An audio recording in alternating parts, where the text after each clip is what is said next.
How impossible was Yeah, that? what about that? Why don't I do that? What a great idea. All right. Welcome. I immediately heard something in the background of your audio of you. I think that was a keg. Of course it is. It's fucking barrels. Because it's barrel season. Except it's not, because we're not going to talk about Deep Rock even at all. In fact, that doesn't even count. I've made sort of like a decision. If it's not about it, then it's not about it. There is stuff we could talk about, but we've kind of already done a little bit on it. And I'd rather just do some kind of like recap episode next week that can cover a couple of things. Also, in other news, well, this is going to be a bit of a little update as well. You might notice the day this is on, a different day to normal. You might notice that a tier list video was released on Thursday. And it's a very simple spell and quite unbreakable. We just swapped them around. We're schizophrenic, and we don't know what day it is. It's not that schizophrenic. We're just swapping the podcast and the miscellaneous videos to give them an actual label that isn't just the Saturday video, because that's not how it's going to be. And even then, they're going to be recorded on Wednesday anyway, and just released on Thursday. This is mainly going to, well, it's going to be neutral for them, but this is probably going to benefit the podcast quite a bit for like a lot of reasons. I mean, first of all, not recording on Thursday is probably going to be beneficial. In case anything happens, then it don't get interrupted. I don't, maybe kind of, but it's more so that if anything does happen in terms of actual news, that is Deep Rock news, it's always in the week at least. It's never at the weekend. The days have become a bit muddled. You know, some things do happen on Tuesdays sometimes now and what have you. But either way, at the end of the week, it's going to help it when it's a Deep Rock podcast a lot. You realise that having it on Thursday has always been kind of stupid. Yeah, especially in teaser season. And then, honestly, it would have been really ideal over the last year, because this isn't how we're doing it now, because we've kind of moved on from doing anything that specific for the holiday events, because we've done them all now at least once, and they're not really going to change that much. But that was always like, oh, we'll stream on Thursday and move the podcast to Friday. So it would have been nice if we had this in place, you know, for the last year. Oh, well, sorry, like a year and a half. Now for the year coming. And then the year after that, and the year after that. Good for Lord. the rest of our lives that we're going to be posting onto this channel. I've just instilled a little bit of dread into Harry, which I think is a good vibe to have going into horrible the podcast. Also, Tom may or may not be here, so that's something that we'll find out together. Not that he would have anything to say that is relevant. That is my way of saying, if he does pipe up, it's probably just going to be like an irrelevant interruption, like undoubtedly, because he can't speak to what we're talking about at all. Because he has not played Starfield. Seinfeld. What? Starfield. Well, I mean, I wasn't really. I mean, I was going to bring up Titanfall, but we can't really talk about it. I just wanted to bring it up because there is clearly something going on in Titanfall. The realm of Titanfall, and it's giving a lot of people a lot of buzz, which I think realm of Apex Legends. Why don't you just perish? You should probably not be around. No, it's drawing up some excitement. If anyone doesn't have any idea what I'm talking about, there's like the two major things. Are the fact that Titanfall 2 has been getting like a weird amount of attention recently in actual sort of maintenance and sort of weekly sort of rotating game modes, and the servers are actually getting better and things like that.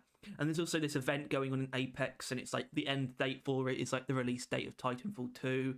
And there were all these numbers that came from somewhere. I don't remember where they came from, but it was like all the 3 release dates or something. And the Apex event is called Resurrection, and then they're sort of collating all this stuff. And I think there was also a Respawn dev who said something like a couple hours ago where it was like, oh, I've got a feeling today is going to be a really good day. So yeah, that's obviously... Wait, is that date today, or Well, it was like yesterday. It was like yesterday, but it hasn't been a full day since he said it. So it's like, yeah, it's a bit awkward because it's like. But when's okay. that? When's the Titanfall date? What is 20? that date? It's like the 28th of next month. Oh, is it or is it this month? Actually, it could be this month. I could be stupid. Titanfall 2 release date. Yeah, October. So it's at the end of next month. I mean, so I don't know. A while. Yeah. But they're not actually great at concealing leaks. This is something. Oh. Like, if it's on Apex, people will find it soon. like because the Apex season Resurrection was kind of called that as well because they reworked Revenant, like to the point where he's a new character essentially, and people knew about that for like the last year and a half. Okay. Like people found out about that fucking ages ago that they were working on that. Started knowing about it being confirmed, like, I think half a year ago maybe. Yeah, but honestly, like this could be, if this is anything related to a actual new Titanfall game, it literally could be they haven't actually started. There wouldn't be anything to find. Not necessarily. Apex. Oh, in Apex, no yeah. one found anything yet. It might imply that it's not an Apex-based event. Yeah, no, there's not going to be any, like Titanfall character added to Apex. But it really does. It really does fill me with contempt that Apex is so goddamn popular and doesn't inherently tie itself to Titanfall. It's so inconceivably multiplicatively more popular than Titanfall. It is to the point where, like, if whatever they're hyping towards, like, if it's a public hype, like if they start hyping it up more and more, people will get disappointed if it's Titanfall 3 and not a event for Apex. Oh my more god! People will prefer an event on Apex than Titanfall 3. Oh my god, you're kind of right. But I think it's correct. Actually, I think you're right. That is really sad. It's so sad. Although I really, really, really don't like Titanfall. Titanfall 2. I hate playing it. But I want to play it again, and I would be down to play 3. If only to shout at it. Did you ever actually play the campaign, though? God, no. Why would I do that if I didn't like the game? Well, it's like... Well, because it's better than the multiplayer. No, seriously, I've played... I mean, maybe I haven't. No, I have, definitely. I would say all of the original Halos, I much prefer the gameplay in the campaign than in the multiplayer. Obviously, it's technically the same in a lot of ways. The major difference is obviously really just what you're fighting, but it's still different enough. Like, I don't like playing, for example, the old Halo multiplayers on the Master Chief Collection. I actually kind of hate it. It's like really... It's just a real drag. But the campaign's fantastic. Fantastique. Mwah, chef's kiss. Although, I don't know how much this really holds up, because frankly, Halo Infinite is like equally good, probably. But even then, I prefer the campaign gameplay, actually. So, yeah. That's my way of saying, you should play it. I will download Titanfall 2. Really? If it actually is working now. Well, wait, do I have to buy it or is it in Game Pass? You're not gonna get it if you have to buy it, are you? Unless it's on like a good deal, which well, like all of the it has been on a really good deal a couple times. It's on the Apex, so okay. Yeah. Well, it's literally been like £2 before. Like, and I think that was deluxe edition as well. Right now, it's free on the Airplay, but it is also. Well, that might be it. That might be the lowest it's gone actually. But that is so genuinely, sincerely worth it. Like, I remember. Well, I mean, I don't need to call back to that specific conversation because I know you won't remember. But it is an opinion that's sort of bandied about of Titanfall 2 being like the greatest FPS game of all time, or what have you. And I don't entirely disagree. Mainly because of how well, obviously it's still a sequel, but it's because of how well it stands on its own. In my opinion, none of the Halos could be that, personally. Also, I straight up don't think that the new Doom games are that either, as great as they are, and it's definitely not going to be any COD game. So I could see myself agreeing with that. It's not actually my favourite shooter game of all time, but I mean, it's up there definitely. I mean, actually, it probably is in my top five, definitely top five, easily. Titanfall 2, fucking fantastic. So yeah, it looks like there is some weird goings on. So much of that hype is contained within the Titanfall community as well. They're so rabid, they're so desperate. Which is my way of saying I'm not really a part of that community. Because I don't know why I would be for a game that really isn't a thing at the moment, or hasn't been for a very long time at least. It's just, and I wasn't really a person who had any kind of online sensibilities at the time that Titanfall 2 was at its peak. Because it did have a peak, even if it was never that popular. Although, so in terms of how it's actually going with the game right now, it does have I actually couldn't get into a game last night, but it's only because I chose the really specific playlist. It's the current, I don't know what it's called actually. But there was like 5,000 people online at once, which was that's actually not bad at all. So fair enough. I wonder how many people are playing Starfield. I think fucking Elden Ring did it break records? Or at least I think it broke records at least for RPGs maybe or something. In terms of concurrent players. Because I think it actually I think it was straight up had the highest concurrent players ever. I think it did that. that's insane. I think it did. That's insane because I don't like it. Let me highest concurrent. Definitely spelled that wrong. Some nice keyboard tapping ASMR. I really like the sound of keyboard tapping. It's laptop specifically. It's not always like shitty computer keyboards that you would have at school, where they're so chunky. People actually really Holy like shit! Titanfall 2 on Steam has got 20,000 current players. Why? That is really good, actually. That is great. I bet that's higher than Deep Rock right now. It's definitely Elden Ring is not being brought up in any of this. Seems like it's probably like CS:GO or something. CS:GO is going to be at the top literally forever. Or MMO Lost Ark, whatever that is. The hell? Yeah, I mean MMOs are weird. Last year, it seems. Oh, they just got 15,000. I know Starfield is definitely being played by a lot of people. We definitely need who Starfield are up. not peeved. I feel like we should state our things. Starfield came out last Wednesday. If you didn't buy the pre-order version, early access version, which we didn't do. No. So I've had it since last Wednesday, and in that time I have played 3 days and 17 hours worth of it. Yeah, Starfield doesn't appear to exist on Steam, or at least if it does, it has 0 current players. So I know that's not quite right. It's definitely not on Xbox. No, that's not opposite of that. PlayStation. You idiot.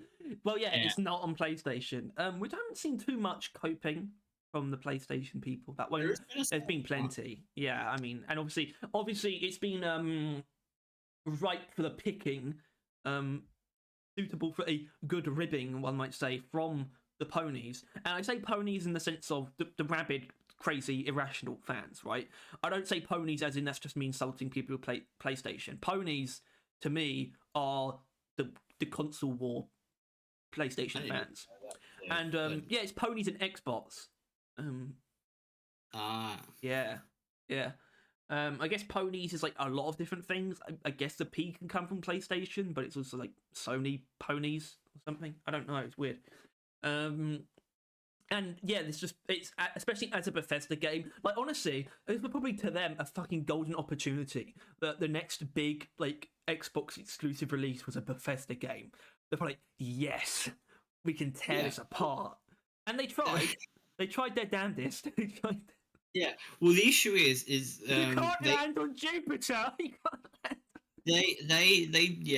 there was that, but they don't understand that Bethesda games can be absolutely terrible and still beloved, right? It's a fact that even if even if Starfield was bad, people would still love it and play it. But by some god for fucking big miracle, it is at least fairly good. Like It's a pretty definitively good game. That's pretty unanimous at this point. People I think understand that. everyone's got to at least give it. It is actually genuinely polished. Like I have Well, okay. experienced I couple think bugs. I was gonna start with I mean we'll do it specifically at some point, that our very first like impressions of the game. As in literally, I mean our first impressions in the moment of playing it. But I do want to talk about bugs because they haven't been lost on me. It's yes, it is quite polished. No, Especially for how I, big it is. yeah, I've run into stuff though. It hasn't been perfect. no, yeah, yeah. Crashing's happening a lot recently, and I don't know if it's because Never I've crashed. spent a lot of hours. I've been spending the last couple of hours literally surveying this one planet, and I don't know if it might have something to do with it loading a lot of one planet at a time, because it's clear to me that what Starfield is running on is compartmentalization, in not having to load everything it has at once, because that wouldn't Yeah, be possible. In fact, it's more specifically than that. It's getting by being very, very crafty in how it hides things, and sort of being very specific. Like, for example, probably the biggest example is obviously that the planets that you see when you're in space, that's not what you're going to land on rendered there. That's honestly, yeah. it's pretty much. Is it actually just a 2D image? I don't know. You can't really fly around them, can you? Probably you. I don't think you can even like reduce the distance between you and the planet by flying as fast as you can towards it. Like I don't think that number will go down by even one, and it's Yeah, I normally like tried it once and I realized that's not how this game works.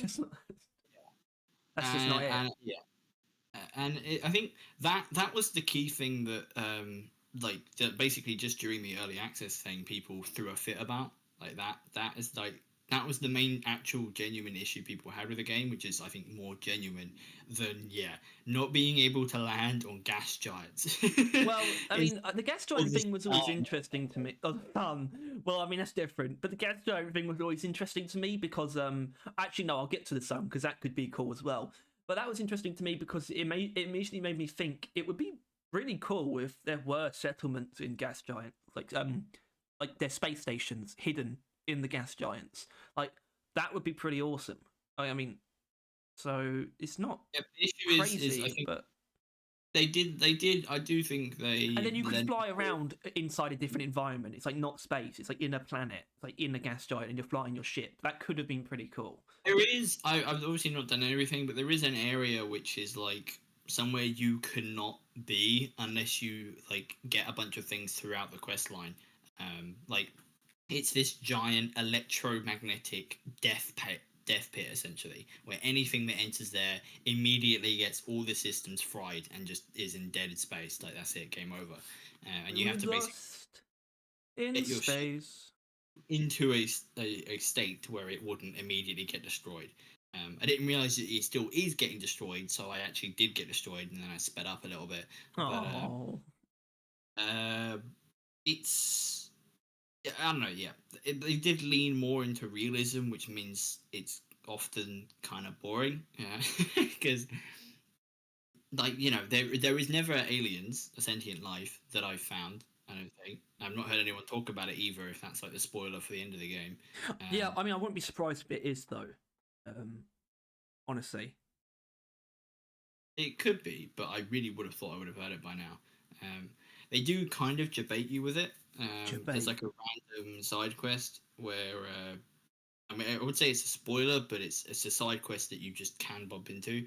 But it's like a ship that is like unintelligible. Like it's like you can't speak to it or anything, and you speak to like the people down below, and they're like, "Hey, we think these might be aliens. Like, it's not their ship is something we don't recognize, stuff like that." But it turns out it's just people still from like Yeah. they left Earth before everyone else, so their technology is like a lot worse. And they actually just like took 200 years to get to somewhere you can get in an instant. But it's pretty cool stuff like that. So like they still do interesting things, but it does have to be like realistic, which yeah, um, So that's like no, just visual style, aesthetic slash theme sort of stuff where it's like I haven't really heard anyone call that out being boring in the way that you have before. Just like A lot of people really like it, and I think it does look great, and it does look relatively unique. Maybe that's what I'm trying to figure out. Especially in the lines of how much it feels and looks like a Bethesda game, which is Normally, like, fluctuating. Which is everything else goes for more interesting stuff, right? Like if they're going space, they're going like Halo, like kind of like funky alien stuff, or like Mass Effect, funky alien stuff. Like things get interesting, or it's like rusty and I don't know, like with deep rock sci-fi with like junk. Like this is just a very clean, very realistic, like what NASA probably has planned for like putting on Mars kind of situation. well, Halo is It's kind of like well, this is kind of like one half of Halo, just expanded. As in the human side of Halo, if it was completely in a vacuum, it would be pretty similar to Starfield. But genuinely, um, it's pretty grounded. It's mainly just. I mean, the difference is Starfield isn't exactly a military sci-fi. That's the main difference. But apart from that, they're pretty darn similar. Except Halo obviously has multiple hard sci-fi elements, like a lot, yeah, like dozens of hyper advanced alien races with really distinct technology and stuff like that. And obviously you have like the Covenant, which is a collection of species. You have the Forerunners, which are like ancient but also the most advanced, which is a pretty common trope. The Mass Effect yeah, does that exact thing, and also the Flood as well, which also Mass Effect kind of does as well. Mass Effect and Halo have a lot of crossover in, yeah, in the kind of ideas that they have. yeah. Because you kind of run across the same things in those kind of like super sci-fi stuff, which is why I guess that's something Starfield doesn't have access to, which I think is kind of interesting. Well, Like, it's not trying to be too fictional, is it? It's trying to be mm, a vision of the future, to some extent, rather than a crazy alternate future. Obviously, it is an alternate future. Our future is most likely not going to look anything like this, but it's still predicated on being a as realistic as possible a vision of the future, except from the artifacts, I suppose. yeah. Which are I don't know what they are really, but I've barely done the main quest, so that's fair enough. probably maybe a bit of the way through. Yeah. Um, Did you go to that museum in which Atlantis? um, Well, it's not really. It isn't. It doesn't frame itself as a museum, but there's a building basically with a museum in it. Or it's not. And then again, it's not really a museum. It's like it's just a room with just a bunch of like pictures and then like audio things that you can play, and it tells like the backstory of just the game. when you get enrolled into the Vanguard, you have to go through that. It's where you would. Oh, you have to go through it if you enroll. Yeah, yeah, yeah. You have to I go mean, through I it, went through it anyway. I'm not enrolled, but but that's going to be kind of tough for you because you get like bonus points on your Vanguard. Actually, I don't think it actually matters if you do it, but it basically it's you listened to all of the things. That's good, bonus points. Because I listened to them all, and that is actually very handy because it is early on. You would basically get all of the lore in like a pretty dynamic way. Um, but yeah, and I think the lore is pretty cool. Like they do have a bit of like I wouldn't say Mass Effect-y Halo-y, but like the xenomorphs. Is it xenomorphs? I think it is. depends on what you're talking about. Terramorphs, I think it is. Um, which are like they're just aliens that just appear and murder people, just straight up, like people. Like if anywhere is a settlement has been around for like 100 years, these things just start appearing and they'll just kill everyone. Um, and like, I think because you would know about it of I think it's called Londinium or something like that. Um, like it would have been in the thing, but they apparently there was a huge settlement where just all of a sudden this alien species just tore it to pieces. Okay, well, it's not even that I didn't pay that much attention. I don't think I played that one. I don't think I saw that bit. No, I'd remember that, so I did not. Yeah, but it's like I think there is like an entire quest line that kind of explores that mystery. I think I've dabbled in it a little bit, but it seems to be pulling away from it. But like it does have a bit of weirdly like maybe sophisticated. Like people like we don't know how they keep getting to the planets that people are on, how they keep getting everywhere, like how they're jumping between planets or Is what's this going that? on. Is this that thing that you told me was a little bit like the thing? No, I think that was me hoping for something like the thing, Oh, you were just hoping. Well, which doesn't seem to be like there's going to be a case of that. but you said that these things like take the form of humans. No, What are they then? they're like I don't know, a mix between a gorilla and a spider, um, Oh, mixed with the thing in like thing form. oh no. A creature essentially designed to be nightmare fuel, which there are apparently like a lot of them. Yeah, Um, I've already come across some things that are pretty fucking nightmarish. There's these horrible giant roaches with like horrible big like fleshy horns. That I found, and that was just horrible. That was just I found a planet that had me survey. Yeah, basically like whenever it's like a carnivorous based enemy or like just a thing you don't want to get near on a planet, they make it so spidery. yeah, It's always so spidery, and it's so annoying because I'm like, just preying on um, your primal fear, yeah. So I your immediately like inborn human fly as hard as instincts. I can and release hellfire down upon them. I'll just run up to them and punch them. Fuck it, I'll uppercut an alien spider. That's what I've been doing. I mean that I just well actually we probably shouldn't touch skills just yet.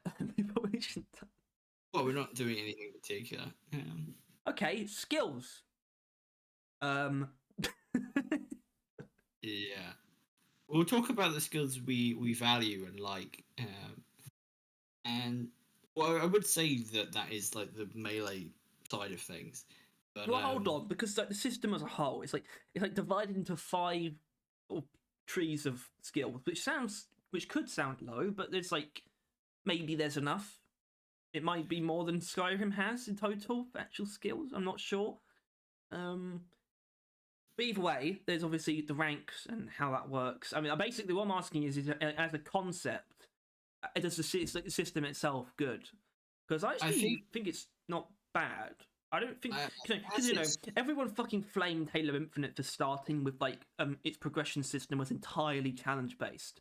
Um, which obviously that's different. That's different, but it's like everyone fucking flamed that, and then obviously they completely fixed it. I'm just wondering because this is like you rank up well, your skills by doing challenges, but they're just doing the thing, aren't they? it's Like, clearly yeah, aren't it's clearly they? different.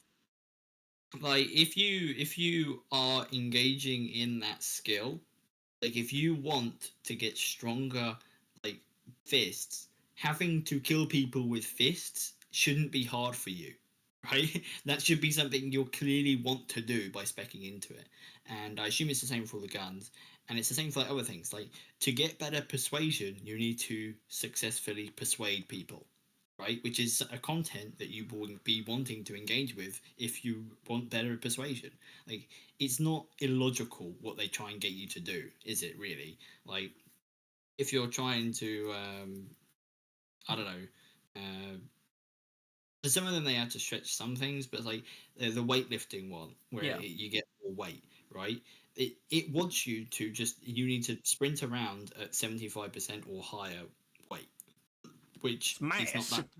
I would say like you could easily say that's just you working out essentially. um, but you know, it's not like to get stronger carrying weight. You need to I don't know, jump from high heights 17 times or something like that. Like it's not irrelevant, stupid bullshit. Like the skills make sense, and they do kind of cuck you on some things, right? Like some skills that you probably you would want to just blitz through is slowed down by skills.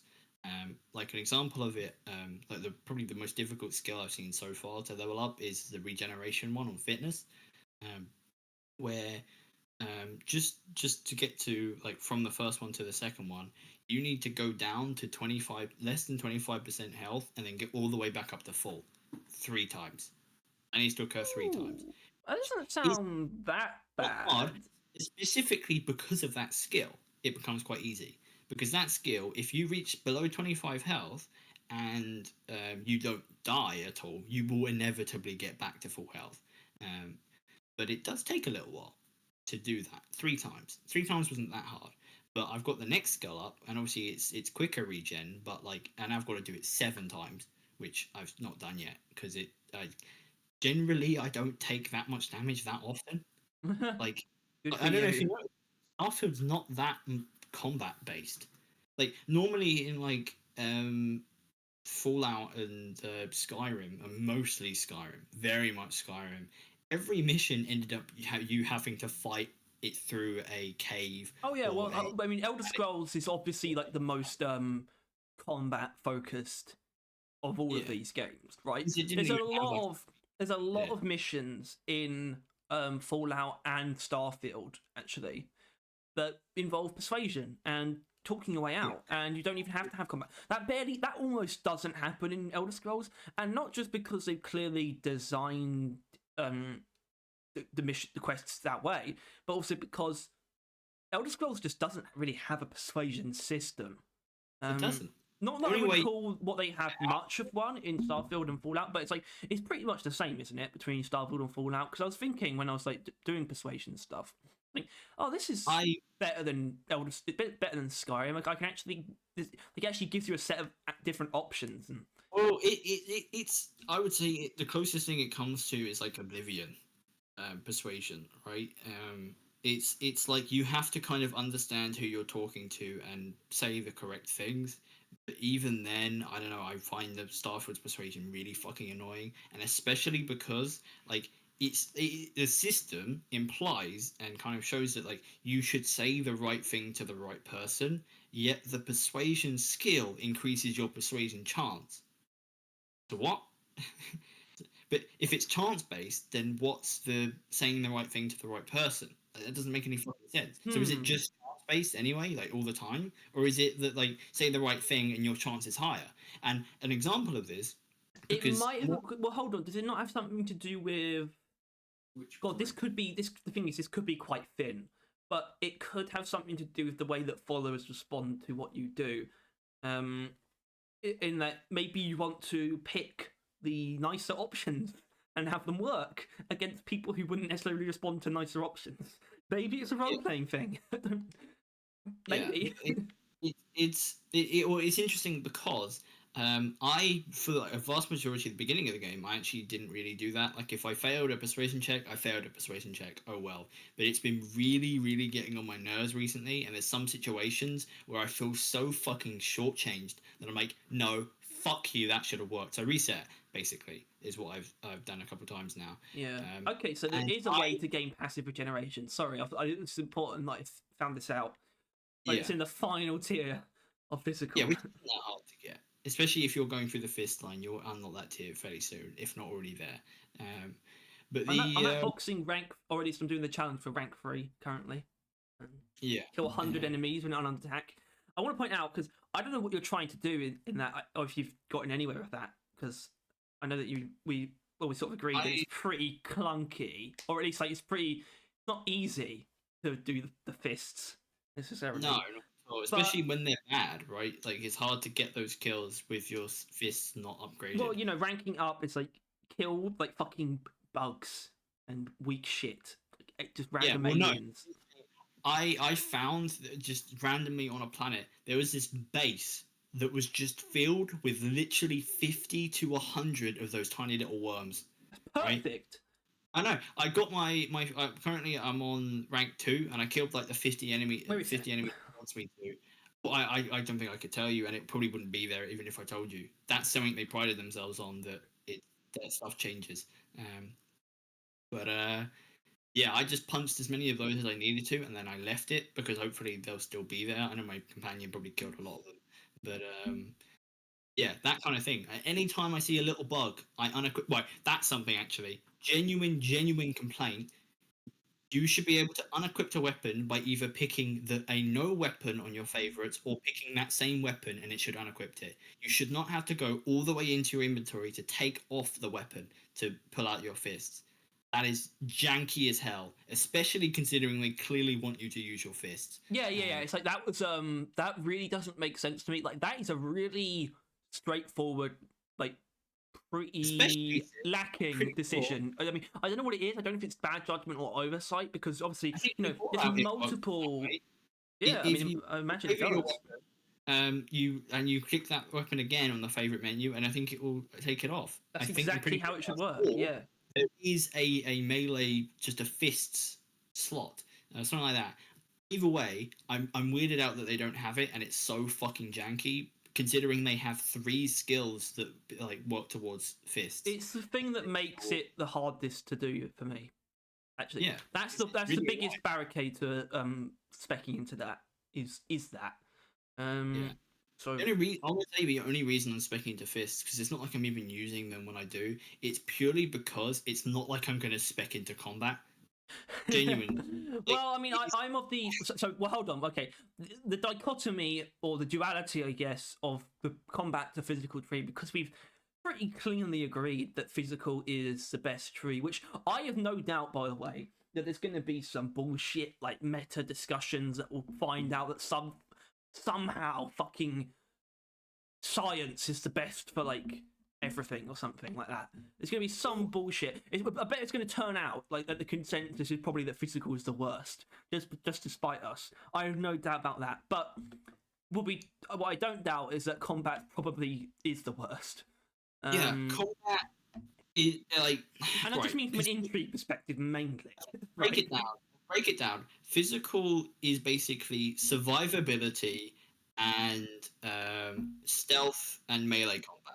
Those are the 3 things physical grants you and buffs you towards. Gives you more health, makes healing items better, like food, makes you take less damage, you're more resistant to the environment, like stuff like that. You recover your injuries. Then there's Yep. stealth stuff where it actually gives you the stealth option, and then buffs the stealth option like near the end, and buffs stealth like crit damage.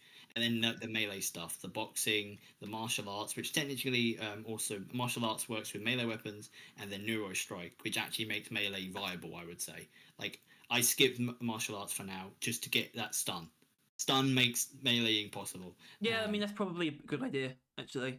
Yeah, I probably will do that. I mean, I don't know exactly how this quite works.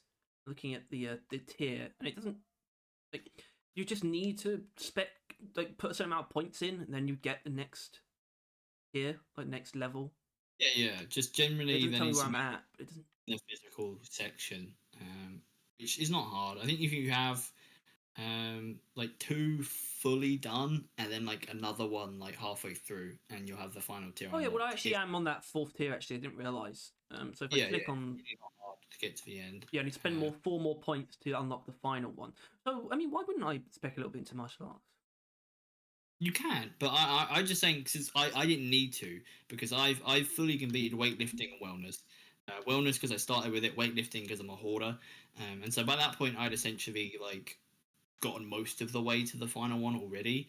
And then I got stealth because I needed stealth for a mission, like actual stealth. I got boxing because I wanted to start specking into it. And then I got nutrition because I fucking had to, because I specced into food because I'm a fucking moron. And nutrition makes that the only slightly viable. And so, yeah, I might run into that more. And then the final tier is pretty fucking drippy, though, on physical. That's another thing as well. Rejuvenation, like fucking miracle saver. I fucking love rejuvenation. I'm so glad I got it. Like I think that alone is gonna be Melee. like, Hold, I'm looking at concealment. Melee sneak attacks do 10 times normal damage.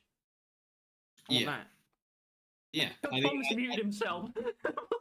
What a shithead. yeah, I think yeah, I don't know. I think that could be a fun build. The issue is though, and this is something you might not have rubbed up against yet. And I want to get into it maybe a little bit more later because we're doing skills right now. But it is important to consider, elaboration aside, leveling up is so fucking slow in this game. It's pretty darn slow. I mean, Oh, it gets so much slower, so fucking slow. at But the also, same time, I've never felt more like this one really this game really probably doesn't want you to play more than one character, like more than ever. Maybe only because there's so much in it. Yeah, it genuinely like I obviously I've spent probably 70 something hours. I guess the maths would end up being with 70 to 80 hours on I this mean, if I game. look at my actual slot, my save slot is 10 hours. So there's that. Yeah, That's the difference. and I am level 29, almost level 30. Um, I'm level. What am I? 11? Pretty wild. 10. Considering Level like 10. I think I played Skyrim about as hard as I've played Starfield. Like, would you say that, Harry? Like, When when I you when played, you picked it up for the first time. I played pretty much non-stop for about a week solid, right? Yeah. Which is essentially what I've done with Starfield. By the end of that, I was pretty sure I was like 48, level 48, something like that. I think that's the highest level I ever got to, and it was on that character. Mm. I don't break mods like that. But yeah, and I spent about the same time, if not more, on this character. And on that game, I had almost finished Skyrim. Genuinely, I'd done basically every single pathline God. except for the Dark Brotherhood for no good reason whatsoever. I Yeah, never that did is so. It's the so interesting though, because it's like the best one, like by quite a bit. yeah, I would never have known that Well, because I at the never fucking very least, it's just the fact that you did. So you did the companions and the college in the same character, didn't you? companions, The college, worst quest lines. the both of the DLCs, the war quest line, the main story. I did all I of mean, the that. war's not great And I either. never even gave the password to the door in the fucking Dark Brotherhood. I find it quite funny. I did all of the Daedric quests as You could well. have at Every least single. you could have at least destroyed the Dark Brotherhood. That's like really short. You Yeah, just but I never. I literally. I just never did it, and then I moved on from that character, and that's just how that went. But point being, I did all of that in the same time that I have finished one quest line in Starfield.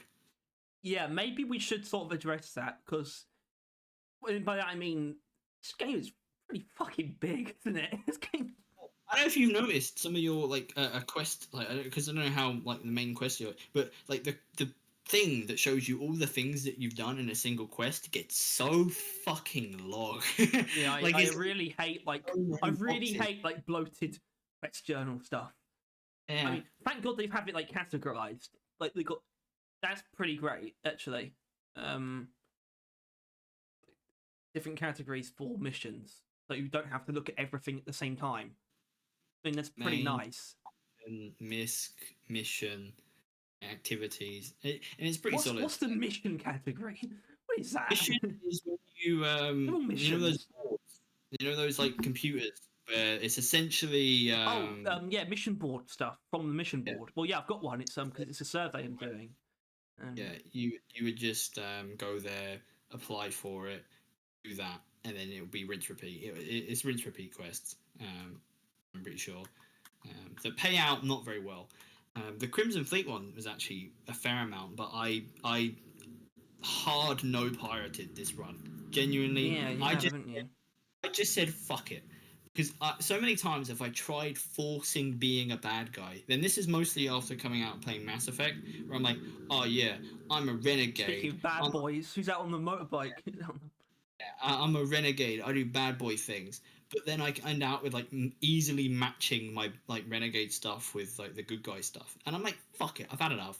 I've stopped trying to pick like there's like merc options like in the thing because they like, there's like I agree, but I want money, and then there's like I don't agree. No one's gonna pick I don't agree because that's not engaging with the Well, I content. mean, I sort of realized I realized I was going to be a good character when I did something bad, and then it said Sarah didn't like that, so I immediately went back because like I don't want my I plans foiled like that. That's not very nice. that Thank you. It's not very... that's something I saw complaints of, and that's something I generally don't care about because I mean, first of all, yeah, I'm a good boy, but I fucking hate companions.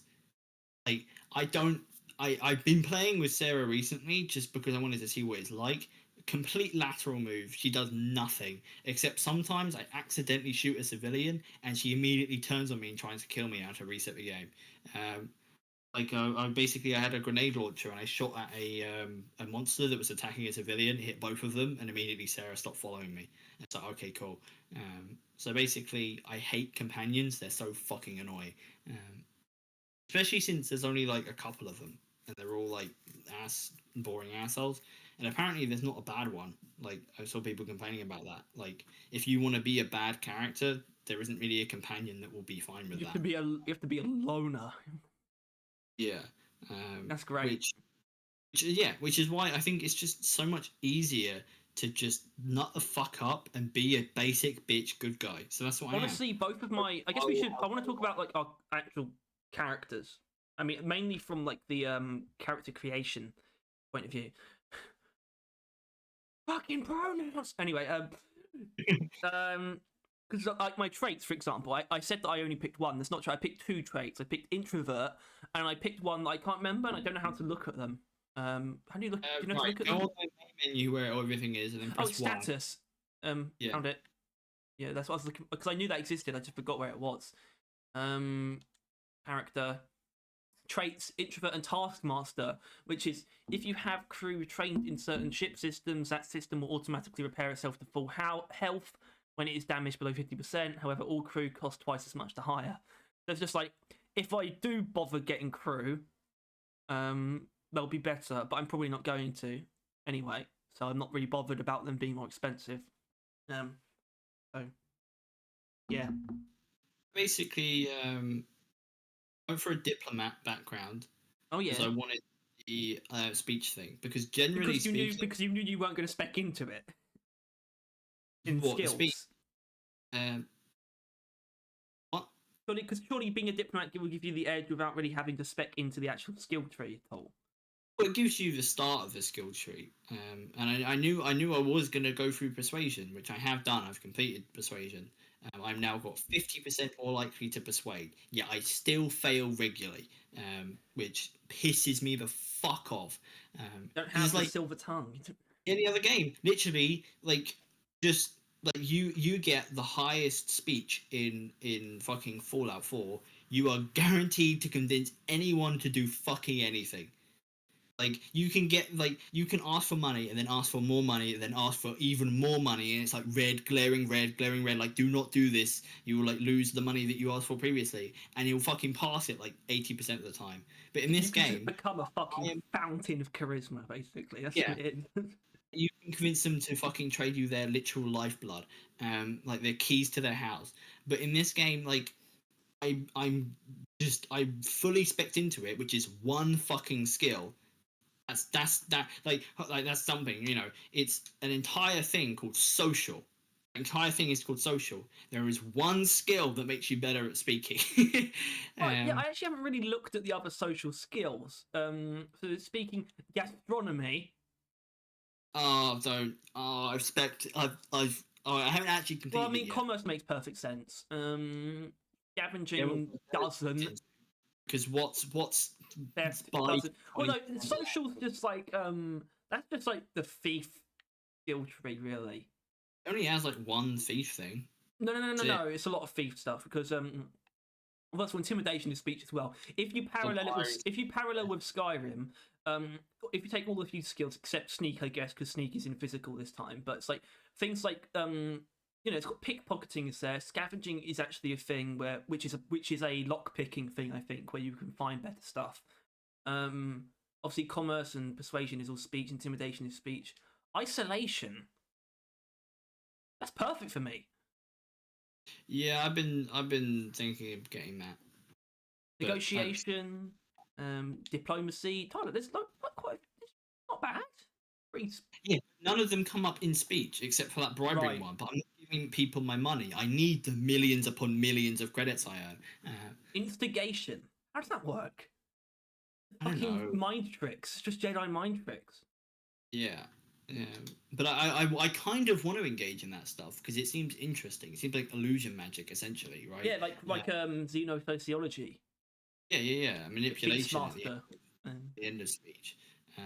Like it seems cool, but ultimately, I can't.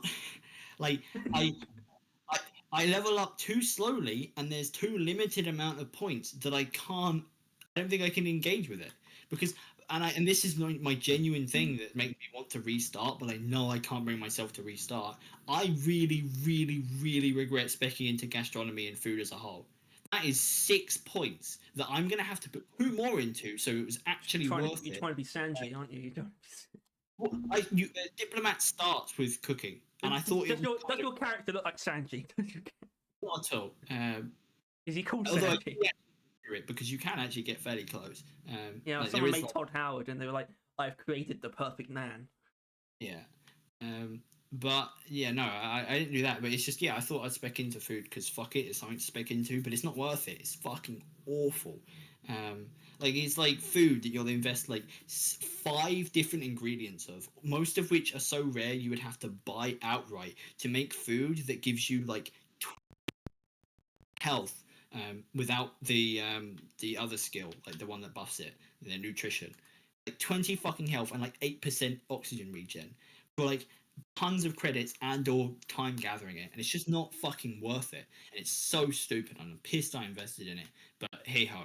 And I'm hoping they buff it so it's not the end of the world. But I don't think I've heard anything about that. Yeah, I have not been able to engage with the crafting in any capacity. Yeah, The only reason I might is because I mean I've said this to you a couple of times already, but and it's also out of proxy, basically a proxy way of making weapons cooler, because we pretty much agree like the fucking combat tree is literally it's like more than half of it is just fucking make weapons stronger, or specific weapons stronger. Sorry, that's why it's so bad, because it's so many different ones. But science is what allows you to actually make more, at least, yeah. I mean, I don't know how much, but more interesting changes or ways of making your weapon stronger. So I might end up going for weapon engineering, and only because I spec'd into medicine because I thought that was a good idea, and it is a good idea. So I've already got a little bit in science, a little bit. But you do need to then use the research table and do all that. You know that, right? You're gonna need like tons of resources to actually learn the stuff that weapon engineering allows you Yeah, to. I mean that's the thing as well. I just that stuff, in my opinion, is where it suffers the most performance wise. like, like fucking menus being in 30 FPS makes it so much more frustrating to engage with things like that for me. Like I have gotten over it in gameplay, but those menus being kind of clunky really fucks me up. Like when I can notice it, something's pretty rough. But yeah, no, it's like science is a tree that I can see value in like a fair amount. I want outpost engineering, I think, or something like that. I need one that actually makes like outposts good because I want good outposts. But I genuinely like it would take me like 10 levels to get through science enough to actually like wait, hold on. It takes 12 points in science to unlock the final tier, and I want to invest in the final tier. That's 12 levels. That would take me like 3 days, or like two if I like speed run good missions. Like it's gonna take so fucking long to get stuff. Mm. Kind of absurd, and it's something that I've seen on the Reddit because I've been looking at stuff on Reddit. About Reddit. It is a very popular thing to basically for people like it's not something specific. Like people have their own individual thoughts of what it is, but like you need to get things like immediately. That's a consensus. Like many people are saying, like some skills like you have to focus on instantly because that's just kind of how the game works. Like if you're not getting it in the first 10 levels, it's going to be a while until you get it essentially. And that's something I'm really fucking reaping the punishment of with like the food that's and now only now am I starting to get skills that I probably should have started with really. You've like made a grave mistake, boy. I've wanted Starship Design for like fucking ages, yet I've still not contributed like anything towards it still. Like, because I just can't. It's just so fucking annoying. I was just trying to figure out what skills my background gave me, because what I can't figure out is if they can give you up to 3 different skills, because I think they can, because I don't remember picking ballistic weapon systems. Yeah, So I think it will be that. So I picked long hauler, which gave me weightlifting, and piloting, and that other ballistic thing, which is weird because I'm not really specking into tech at all. I got piloting and ballistic weapons like automatically, so the only thing I put into is just getting boost packs. That's it.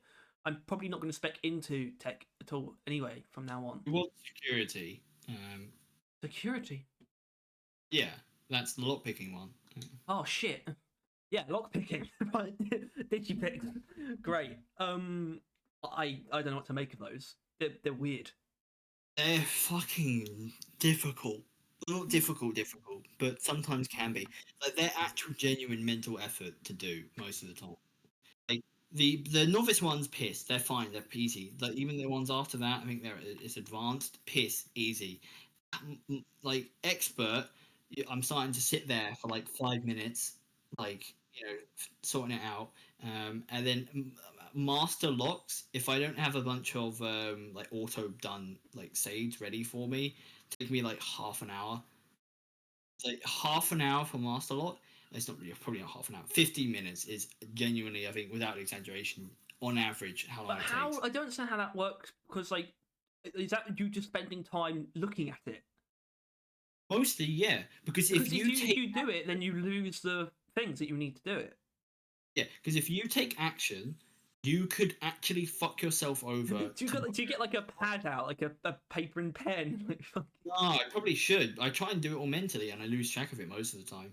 Like it is a fucking nightmare. Um, and then ultra in the end, nightmare. like because it's kind of like it suffers from the same thing Bethesda's always had, always goddamn had. Master lock, best tier lock, hardest lock to unlock, same reward as the unlocked thing next to it. Like it's dog shit, right?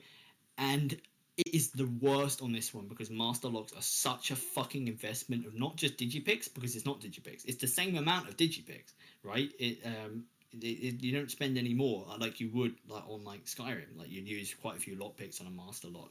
um but there's so much fucking time just to get, like, literally, I shit you not, there was a room I walked into, and there was a armor stand. Like, there's armor stands, it's always got the Yeah, same fucking mining armor in it, like it's always the same shit, but that one had a master lock on it. I'm like, okay, why does that have a master lock on it? That must mean, that armor is one, at least one of the armor is drippy, it right? must be like legendary at least or something like a better Yeah, version of it. You know? the fact that I'm telling you this though tells you what it Yeah, I know was. exactly what. Yeah, it's obvious. Completely average, exactly the same as all the other ones. And that took me like 10 minutes like of sitting there doing it. And it's so fucking, actually, I think that one actually didn't, because I fucking knew it going into it. I'm like, I can believe this will have nothing in it, so I just use like 4 of my auto locks. Like basically, like, the master one, which you probably haven't got to, I assume, has 4 circles, and like it has like a 4x4 amount of picks to use. Um, and normally you would only ever need 2 picks, like 2 picks per ring. So I use the auto lock, that gives you like the guaranteed correct answer to it, and then I use whichever one it fits in the holes it makes, and that basically you can do it quickly if you use all of your auto locks. Um, and that's what I did for that one, and it fucked me over. But even then, that took me like 5 minutes. But Digipix is good, but fuck me, did they make it hard? Like the actual harder Is difficulty it? one. Is it weird? Which one was it? Yeah, fucking Oblivion locks. I never got those. I never got that. Fucked me off. That's a big reason. Weird. It was so That was weird. when you had to like, hit it upwards and do some weird bullshit, wasn't it? Yeah. Like, I mean, obviously, it shouldn't surprise anyone that I find Skyrim locks just easy in general. I fucking should. I have like, let's have a look. Let's have a look. yeah, I mean, and Fallout has the same locks, but they also have signs if you're not doing lock picks. Oh, And 133 days. It's actually, I mean, that's a lot. yeah, I don't know. I actually don't know though. I cannot see people playing Starfield for that amount of time. I mean, first of all, Starfield doesn't have mods on Xbox, but that's Holy apparently shit! that's I did not what's that? expect my Deep Rock time to be that far ahead. Yeah, it is. Do you know what it is? It's like 280, probably No, 90 it's now. 222. So it's actually, All right. yeah. But yeah, the Him. I think they've come out and talked about it on like the Reddit, like the team. Basically, saying mods are coming like early next year. They're thinking about for console. Oh yeah. So Okay, that's nice. handy because I think mods are already like chugging along in the console thing, not console, PC. Yeah, well, I mean, I don't think there's going to be that many. I think some people could spend a lot of time on it, but I don't think there's going to be that many replays. Which means the total number of hours is probably going to be fairly low, but people are going to have pretty long and like developed single saves, single characters, I reckon. Yeah, Because I can't see myself wanting to. It seems very overwhelming to me to start a new character and not do it the same way because it's so big and like scary. So I'll just do the same stuff again. But you really shouldn't because there's so much. So it's just like, why not I just do it all as one guy? Especially because of yeah. how long it takes to actually develop your character from like a skill And perspective. it's really easy to do as well because you can use literally all types of weapons. You easily can, genuinely, like because combat is so fucking pointless, and that if you spec into weapon engineering, you can buff all types of weapons. You can literally use all weapons to a good enough level. Like I have not been unable to kill someone due to shitty fucking weaponry, and I've not spec into combat at all. Yeah, Like exactly. it's Weapons all seem to have a pretty good base level of strength, which yeah, is why I'm comfortable speccing into unarmed. That's why yeah, I'm because comfortable with it. the guns don't need it, but in like unarmed, obviously it does need it, and it'll probably get good by the end. And I'm not spec into knives or anything. I don't feel like doing that, but No, I'm like not. I don't know why, but I don't feel like specking into melee weapons at all. especially and this was something I picked up on. No two-handed weapons. Why? Why? Why no two-handed Why can't we at weapons? least get like energy shields or something in the other It's- hand? I noticed that because there was a you know the mini katanas. They actually have a name, right? Why can't we combine like actual mini katanas or some other weapon? Because if it's a mini katana, then it's probably a wakizashi, I think. Yeah, something like that. It would be that, yeah. And it's like I'm like that. And I'm like, oh, why isn't there a katana? And then I realized, wait, there's no two-handed weapons like at all. And that's a reason I don't really like I think sci-fi. actually, are katanas two-handed or are they just long ass one-handed weapons? Oh. You could use them one-handed, but it You was know, kind from of like personal experience. why is there this tiny katana when there isn't when I haven't seen a big one? And I'm like, oh right, that's what sparked my head. Um, and yeah, that's and that kind of peeved me. So it seems like melee weapons. There's probably only like a couple.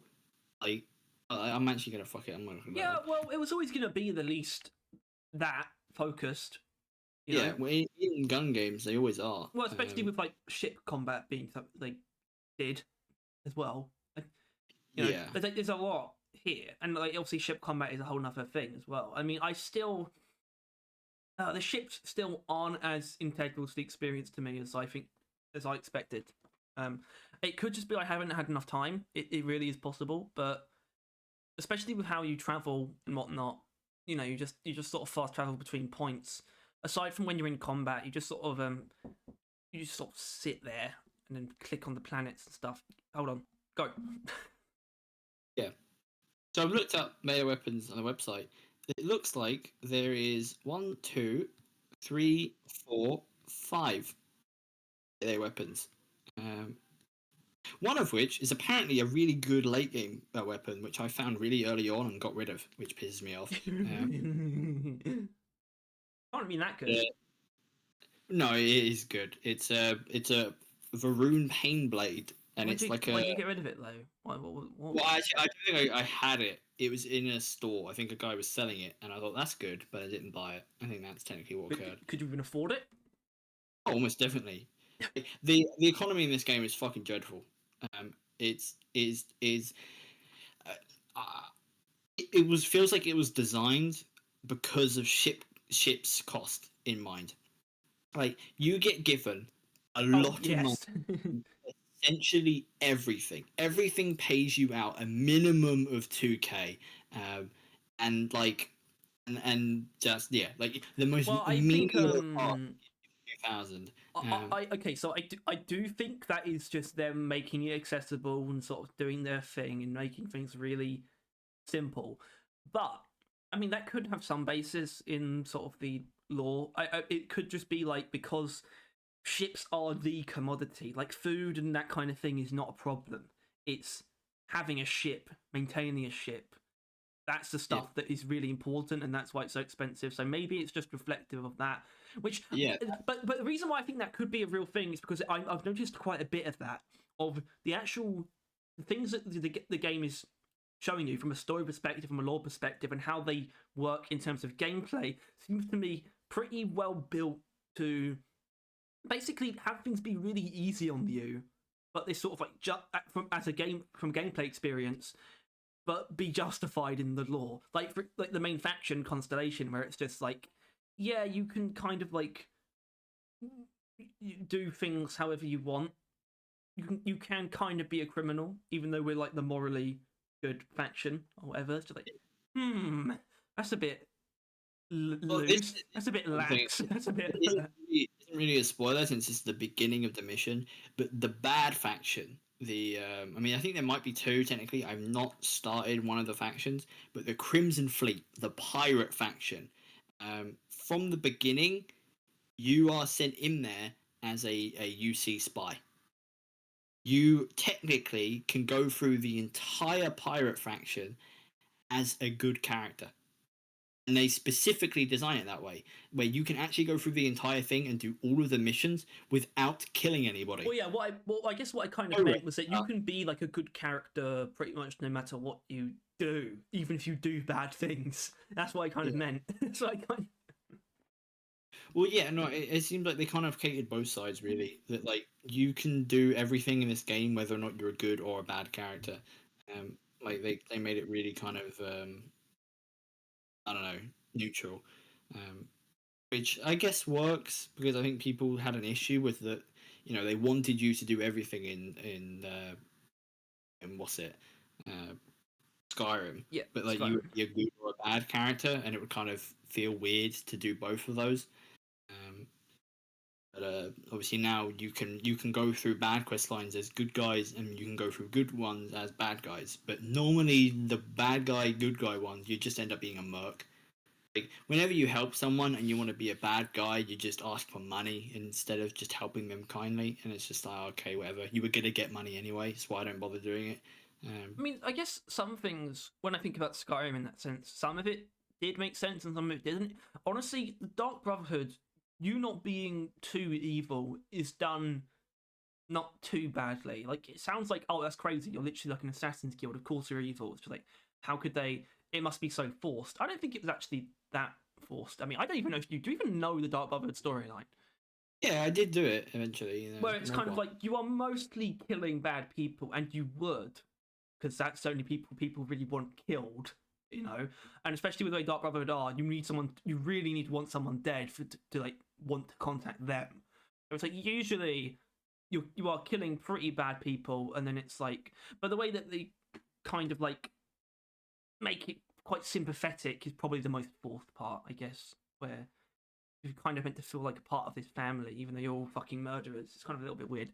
And then the Thieves Guild is kind of just like predicated on the fact that they're underdogs, so it's like it's fine, I guess. Yeah, Um, but they are yeah, just thieves, really. Yet you're yeah. meant to feel like good about it. I don't know. It's weird. Well, in the end of the day, like the companions are like the good guys, right? But they're werewolves that often go on The rampages and like companion, kill. the companions suck. I mean, I like that aspect. I mean, I don't know if that comes from lazy writing, but I like that they're not actually that great. Obviously it's a shitty ass faction I don't play, but I mean I kind of like the fact that they're not great. They are kind of just mercs and they are also werewolves. I mean, to be fair, they are trying to cure themselves. Some Um, of them. some of them, the leader, even though they don't have a leader, but he still makes all the decisions. They will recognize him as a leader. Yeah. No, he's a harbinger, Tyler. He's a harbinger. Get it right. Oh God. Um, what kind of like I was about to say armor. I don't know if that's the right word. Suit, space suit. Hmm. What kind of Does it? space suit do you have? Do you even is it anything like particular to you? Well, whatever the best one is, which for right now is a mechanized deep mining spacesuit that's legendary and gives me a bunch of cool things. Fair enough. And then Mechanize being the main thing, because Mechanize gives you plus 40% or 40 carry away. Yeah, Um, I mean, which is mine was picked out being pretty specific. I mean, it's fucking fantastic in general, and it's going to take a lot for me to change it. The only problem is that it has like 20 mass, pretty heavy. Um, but it's like it. Well, first of all, it looks like Doom Guy, so I found it. It really does look like Doom Guy's suit. The most recent one. Um, 20 mass. it's got it's fucking heavy. Mm. And it also gives me like a reduced incoming melee damage, which is perfect. But it's also got just equally good resistances in everything, like 15 across all of those like little stats, and then like roughly 130 physical energy and the EM thing, Very like good. pretty high. Like as I know it's high because it's a lot higher than anything else I've found at least like recently. It's significant upgrade, and it just looks great too. It looks pretty fucking sweet. So I've got that going for me. Yeah, and I've And it got a sort of backpack. suits the sort of brawler thing. Yeah, I've got a backpack which is really solid. And I don't know how much you've noticed the difference in boost packs. There's different types of boost packs that can I really I change. have not. Yeah, I mean, I didn't notice any of I'm it using until the there's constellation one. I'm using the yeah. My current boost pack has a modifier because it's legendary as well called assisted carry, which drains 75% less oxygen when running while encumbered, which essentially removes the issue of like running while encumbered. Like it slows it down like really good well. yeah. Plus, it actually has O2 filter, which minuses 25 oxygen consumption anyway, and it essentially means I am never fucking taking off this backpack. Like there is no universe where anything is going to beat those two effects. The thing is, every time I found something and I've said like I can't see myself switching from this, it always gets replaced. That's the thing. Um, sorry, I don't really think I'm going to say that. That's why I was very specific. I said it's going to be hard for me to find something to replace this, but it's probably going to happen. It's a good spacesuit. Probably not going to find anything to replace my fists though. The one thing I did notice, and I only really thought about it when I picked up a weapon that had this effect. I picked up an energy pistol that had like increased damage to, like turrets and robots and stuff, and I realised that as a guy who just punches stuff, turrets are a little bit of an issue. Yeah. Which I have switched to my ranged weapons to deal with them because that's how I operate. I'm not fucking um I'm not that dogmatic in just using fists. It's not I'm not married to it. I'm not married It's to the fist. anything else to do, really, isn't it? Like then you're gonna have to switch all the way back off the weapon, like fucking going into your inventory, going into weapons, unequipping, and it's just a whole ordeal when it really doesn't need to be. Yeah. Where are the oceans in this game? There isn't any. Like I can land on something that specifically has the brackets coast, and there's no ocean on the map. Yeah, okay. Um, So I've realized, that explains it because I was just thinking about there's something that's making the planets not quite feel like real environments. Obviously, it's kind of hard to imagine because pretty much everything that we see in the real world is curated in some way by humanity, like 90% of it. It's really hard to imagine pure like landscapes, untouched, but there was still something wrong beyond that. It's like, oh, that's it. No coastline. there are waters. Like I have found like a puddling environment, but yeah, no beaches, no sand swept No places. beaches. I don't know. I think it's just I don't know. It's difficult with that kind of thing. Um, it's like it's not bad. That's just the way I see a lot of these things. Like, yeah, it's like the landscape is mostly empty. There's like a couple things early on, but as soon as you go to them, you essentially you should leave. Like you should go away. There's nothing more for you to do there. But ultimately, that's really not the worst thing in the world.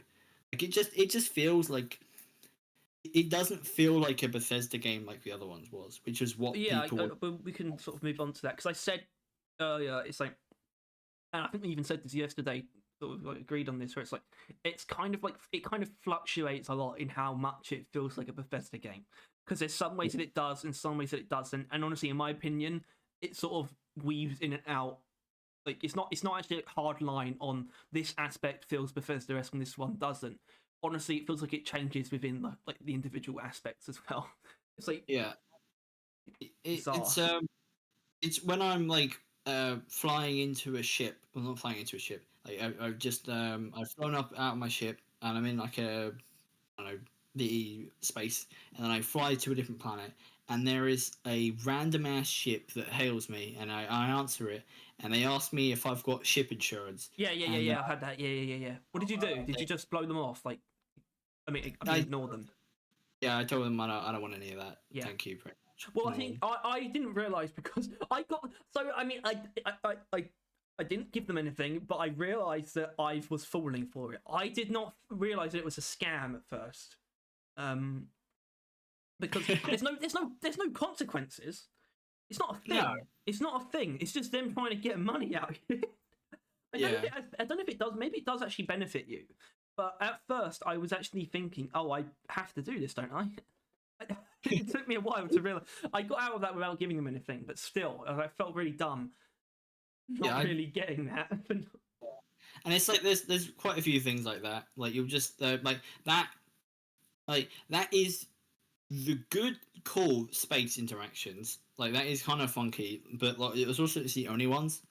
Like, the only time anything occurs in space is when you've just teleported into it, like into a planet space thing. That's it. You can fly around in space for as long as you want after that fact, but I'm pretty sure nothing occurs, as far as I can tell.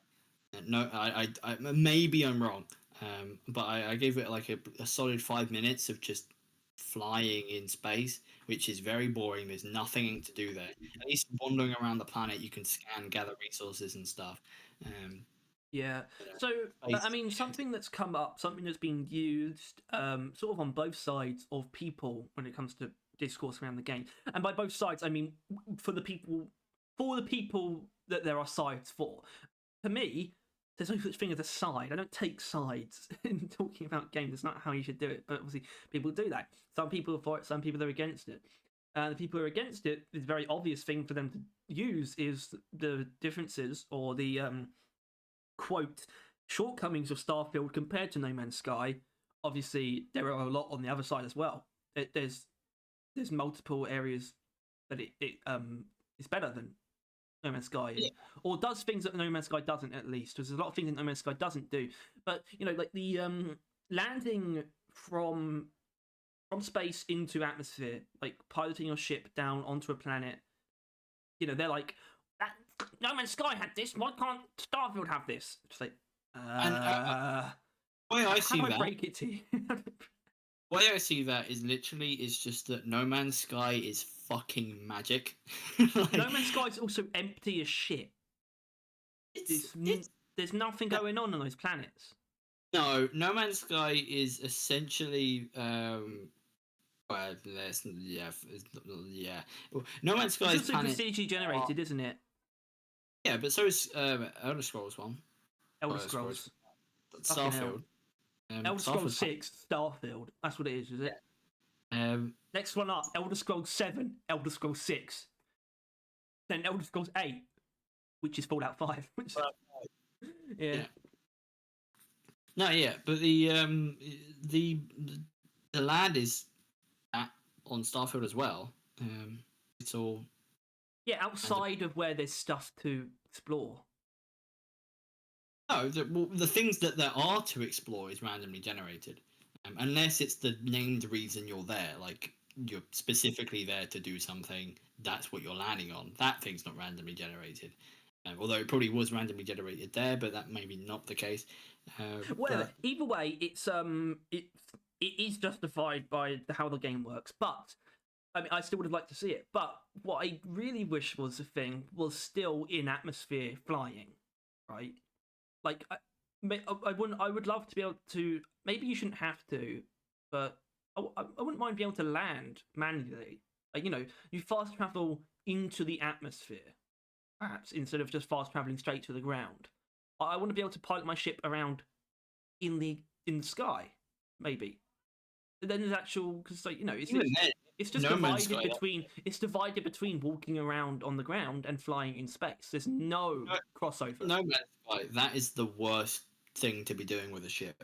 That's the worst feeling thing to do in a ship. You're essentially like immensely slower, and it's just kind of pointless most of the time. Um, but I don't know. It's something that like yeah they could have done it, but it really wouldn't have added that much. Yeah, I know, but it's Yeah, kind of my way of saying that they've gone to really extreme lengths to not make the ships vehicles. Like, yeah, technically they are, but Starfield's not a game with vehicles still. Like, as in, Bethesda aren't doing that still. They're not doing vehicles. They've avoided that. The ship is really just another way of playing it, you know. And the reason why I don't consider it a vehicle is because there's no crossover. You don't get in it and fly around. You get in it and then you fast travel to space, where you're now in ship mode. yeah. They're still not doing vehicles, basically. Even though there are vehicles, there's mechs, but they're banned, so you can't use them. Contraband's a pain in my ass, but also not at all. Um, just so you're aware, as far as I can tell, in New Atlantic, I'm actually not sure New Atlantic. I think in New Atlantic and in the other Atlantique. city, Achilles. Um, if you get arrested, which I do all the time, like whenever I get caught contraband and I can't be asked, I just pay a fine and land, and they take all my stuff. You can incredibly easily just find the crate where your stuff is in, crouch nearby, like behind a small little wall, and take all your stuff back. Yeah, And then you've got that's the always been a contraband. thing. That's the thing in Yeah, Skyrim. It's like it's made to not be difficult to get your stuff back. yeah. Which I know that, and I do now, and it's literally it's just annoying more than anything, because it's like if it's that easy, what's the fucking point? Um, Role playing, but Tyler. yeah. And then I pay, and then I give the contraband to the Traders Association or Society or Authority. Traders Authority, I think We they're called. are the Village Green Preservation Society. Yeah. Ultimately, I don't know. It's just a fucking time sink. It's just- Yeah, so this is something that I just the game made me think about, and it's the fact that RPGs are a genre that demands that the games have more work put into them. Do you know what I mean? Like for yeah, some reason, RPGs are by definition just fucking really long, massive games. Whereas, like, you know, I know that an FPS usually has a multiplayer campaign, and the multiplayer has like a lot of inherent replay value, but the campaign yeah, they usually average about 10 hours FPS campaigns, and yet yeah, RPGs are just like sort of by expectation, just always like you know like 80 plus hours or 100 plus usually, pretty much. Like what?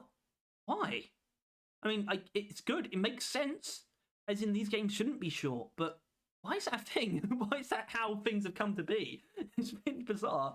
Well, I mean, if you think about it, like RPG Ow. tabletop games are often the longest ones, right? Like you know, Monopoly As gets pretty opposed long. to tabletop FPS game. Yeah, well, yeah. I mean, like you know, Monopoly takes as long as it can, but compared to D&D, which can take like months, like, is like people just have always inherently like the longer an RPG goes on for, the better, Yeah, and it's usually right? because like a campaign, like a story mode, is usually telling a single story. Um, Yeah, usually why it's better in a vacuum than any individual story that an RPG quest line is going to throw at you. but Um, yeah. And an RPG quest line is probably going to be about the length of a campaign in of itself, yeah, right? Like, well, maybe. I mean, I maybe my favorite reference is pretty exclusive to Skyrim, but I'd say they're like just shy of most FPS campaigns. Probably, I would say they're shorter on average than most FPS campaigns. yeah, but not by much. No, not by much. Not by much. And But the RPG games will probably have like 5 minimum normally. Uh, like then ass action. loads of side missions. Because the point of an RPG usually is to create a world. Even if it's not an open world game, the objective is still to create a world that yeah, just to literally just create a world. Like you're not on a rail through a story. You're not literally being having your hand held through a story necessarily. That's the objective of these games, and that's why they have to be so big. Because if you're if there's nothing to do, if there's only one thing to do, then it's just the same as having your hand held through a single story. If there's an RPG with a single story is no different to a campaign, really, because there's nothing else to do. It's literally the genre is defined by having more than one thing to do. Basically, is what I'm saying. Yeah. Um, And that extends to though having loads of different systems, like all the crafting stuff. Like some FPS games, like one story, and there's not even like an inventory or even crafting system a lot of the time. Yeah, do any of But the that. genre just doesn't demand it for some reason, and it's fine and it's good still. Yeah. Um, but what I'm getting at with that is, I don't think every system is essential in a game like Starfield. I just don't see it all being necessary, like especially the crafting. Like we've already been through. It's just what is all this shit? It's just what I think whenever I look at it.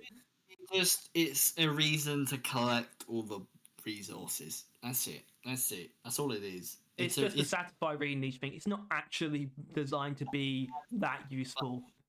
of shit in the game, right? They did it in Fallout 4, but all the absolutely fucking rancid shit you can pick up, like just the broken toys, the miscellaneous legs, the just everything that is anything becomes like a material which you would use for base building, right? That was something they kind of figured out, that you can't really add bullshit. Like it needs to have some sort of purpose. And even though this game has like a misc section, I think all of that essentially is cosmetic, or not like for you, but like it would be something you put down in your base, like little like I don't know, models, Or an alien toy, egg. I've got an alien alien, egg. yeah, Pretty upsetting to look at. yeah. And I don't know, it's I I think the way I've thought about it recently is, first of all, I know for a fact I enjoyed the week I spent playing Skyrim more than the week I played playing this, um, and I know for a second fact is that I know for a fact that I cared more and got more out of spending that week playing Mass Effect than I spent on the week playing this. Um, Hmm. I wouldn't say that all Mass Effect was all highs, which is why I wouldn't say enjoyed it, but beating Mass Effect 2 is an experience that I'm not sure I felt from another game for a very, very long time. Um, the joy, the giddiness, the suspense, and then the release, like all of that stuff was fucking nominal. Yeah, Starfield is it's clear to me that a big part of it is just this is just a game you're just going to spend a shitload of time in. Yeah, Um, which, because that's the issue with having so much content, is that ultimately it's quite empty. Like, well, that's obviously an important thing, and that's a pretty common. That's just a pretty common criticism of Bethesda now, at least. For a while, it's been a few years since that stuff started happening. The retroactive criticisms and people realizing that they're fairly empty. And I mean, you probably have more ground to stand on with that, I suppose. well, yeah, I don't know. It's like I don't care about a single character in this game, like at all. Like, mainly because I've spent most time with like Vosco or Vasco, whatever his name is, Bosco essentially, um, and he's nothing. He's got like a couple voice lines and that's it. And that's only because he basically is always on your ship and like waits for you outside your thing. Um, and but like everyone else is like, the characters. Actually, that's not fair. Sergeant Yumi, who is a character that gives you like some quests in New Atlantis, he's a pretty cool guy. But my quest line with him has ended, and now there's nothing more to talk to him about, which is sad. Um, but I don't know. It's just a game, really, and like everything in it is perfectly serviceable, which is better than like Fallout 76. But I don't know. I wouldn't say there's any inherent magic that some people imply. Like when people say like, "Oh, 12 hours in, I was hooked." Like, "Oh, it got me. I got Starfield. This is it. This is the game." I do not feel any of that. Like it is just a very solid game that you can play for 3, almost 4 days straight.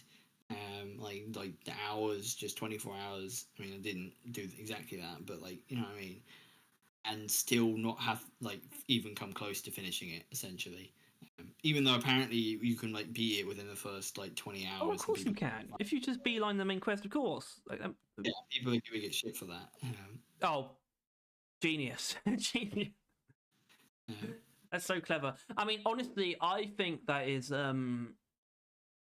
God. The problem is my experience is not that broad with Bethesda. It's very concentrated.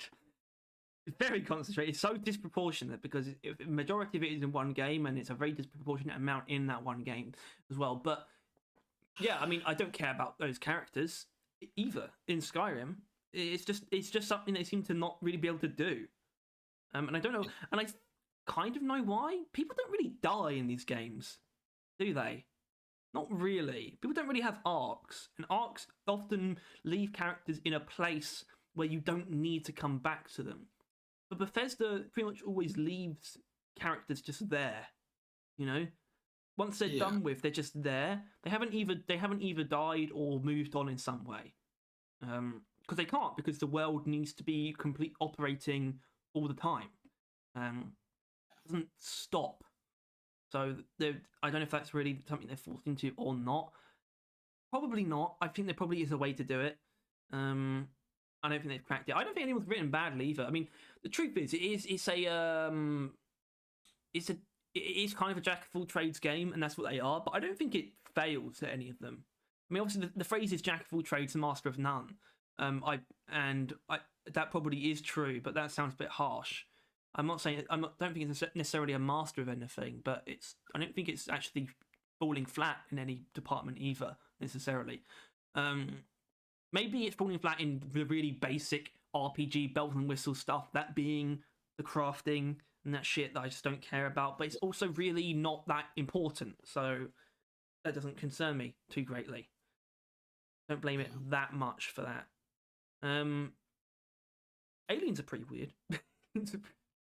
yeah, ugly fuckers, aren't they? There's some really weird designs, actually. Most of Like, the time, they're like bugs. Like there was a planet I was on where they're just giant mantises, just straight up. They're literally called mantises. Like they're just giant praying mantises, and it's like, all right, I guess they evolved here as well. I found some that weren't bugs, as in they looked like giant moths, but they weren't. They were mammals, like mammal-like creatures with like eyes and mouths and like proper identifiable features, but they looked like giant moths.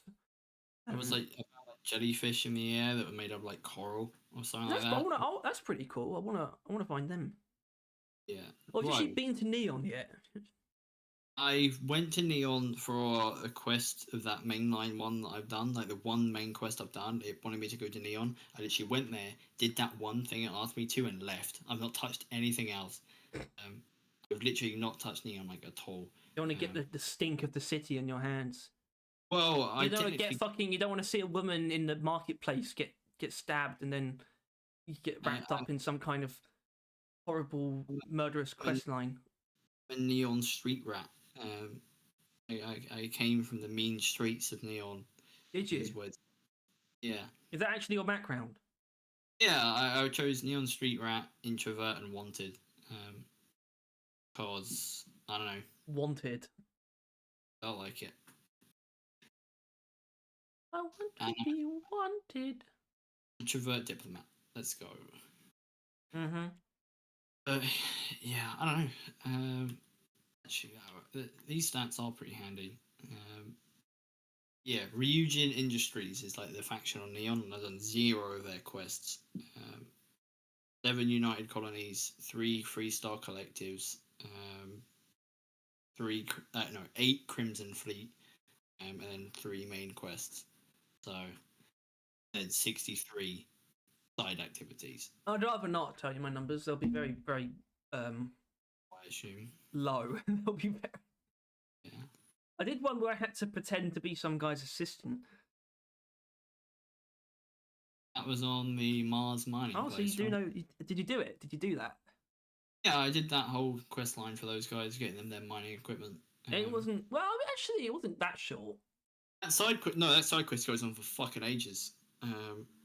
because I don't know if you've gone back to him, but Oh, I the haven't gone back to him. Okay.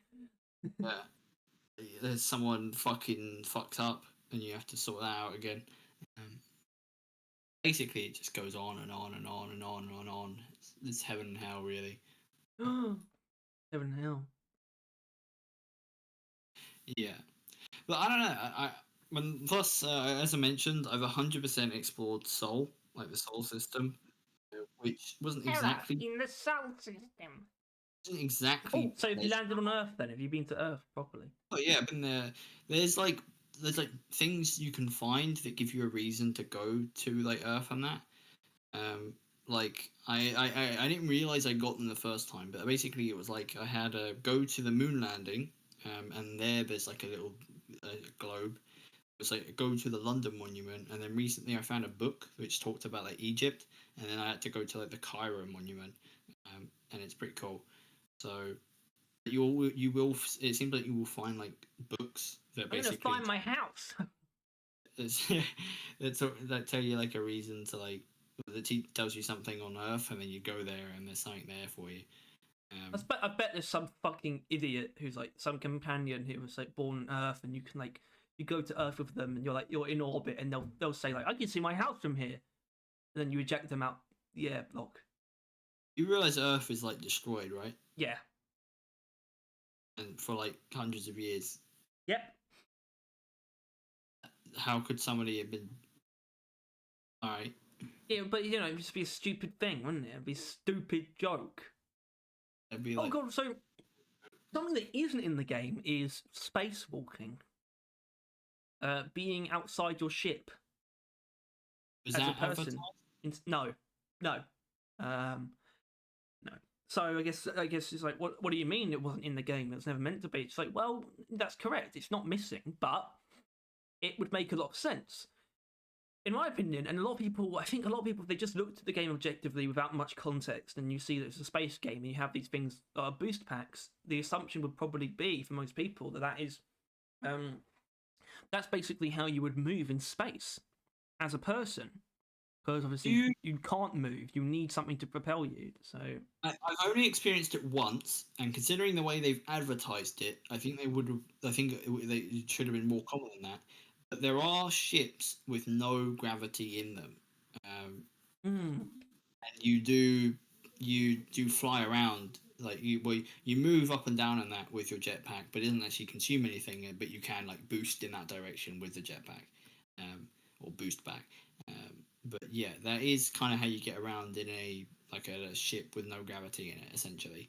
You yeah, just kind because of like, the only reason I brought this up because I did see someone they did this, but they used console commands. So they basically just took their character outside the ship, and they were just floating around. And then they spawned like 10,000 milk bottles or something, and then boosted through them, and just placed them. And they look at these low gravity physics, and it was kind of like as if that wasn't a thing. They're like, oh, the game actually like has a full like zero gravity physics in it's there. And then obviously you just said there are actually zero gravity areas, so that's obviously a thing. Oh no, what is it because he just unmuted himself? yeah. I mean, I think we're on the final stretch anyway. Um, Yeah, well, that means I we don't just know. need to close it. I don't know how to close it really. I think the best part about Starfield is that they're now working on Elder Scrolls 6. Really, Kind of. I, as much as I think that is an interesting thing to talk about though, because with Starfield in mind, what do you think Elder Scrolls 6? Are you like thinking like, oh, it might actually be good? yes. Like, you actually like because The I one think thing that Starfield is not is a letdown. It is not a fuck up at all. It's the opposite. It's a success and it's good, and that at the very least. I mean, the thing is, it's like Todd Howard's fucking baby or whatever, isn't it? Like that's the thing. But I don't know. I don't know what bearing it's going to have. The truth is, I reckon, and he's getting quite. Well, he's not that old, but I don't know. He's probably going to move on pretty soon as like director, and that's probably I going to be think a good thing. It's probably... it would be better, yeah. Um, I don't know. I think obviously it'll be interesting because this Starfield is so different to the way they normally make games that them coming back to it, it almost feels like you can't really compare them, right? Yeah, I mean, something that we didn't actually talk about, I wanted to, like, the actual like running and jumping is very smooth, at least comparatively to Bethesda stuff. Like, it really is. Like, you can run Also, around and jump pretty cleanly, and it's like yeah, pretty liberal. Like, Skyrim, like sprinting is like a fixed movement. You actually can't really turn while sprinting, for example. But you can like um, sprint around and jump and clamber and all of these things, and it feels pretty good. It's not that clunky. in, Um, in in Fallout, it was I think it was closer to Starfield. You could run, you could jump. It all felt pretty solid. I don't think there was clambering in Fallout at all. no, Like, I think and Starfield does have the most dynamic movement, which I think if they could bring over to the Elder Scrolls universe, that'd be pretty cool. oh yeah, I mean, Um, I think that's something that Elder Scrolls 6 is probably going to be. They're probably going to use that a lot, where it's going to like look how like fluid the combat is, and it's going to be a much more dynamic system in that sense, I reckon. Or at least they're going to but try that I out. really look forward to that because like I really do hope they actually address that issue with Skyrim and how bland combat is.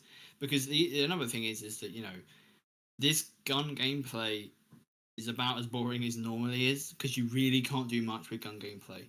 Like Fallout is interesting because of VATS, and they removed VATS for guns on this. So it's a downgrade Yeah, as I far as mean, I'm. it's got some basic intrigue, like like mines and like shooting explosive tanks and Yeah, stuff like but that. you know, it's nothing compared to like I know this is not a great example, but like more on melee combat, All right? right. Like you can't do something like that with guns, really, can you? Um, like No. parrying and attacking above, below, Well, that kind of okay. thing. So what I meant, what I said a couple minutes ago is, I reckon they're going to try and do something not far off from For Honor, Elder Scrolls I Six. As in, they're probably going to market it that way. They're going to probably look at yeah, how like that this combat is, and I would like that. I think. I think I would. it's I can't tell because there's something very. I know that Skyrim's combat is kind of bland, but I like it because it's very sandboxy. It doesn't rely on like animations and two models like interact.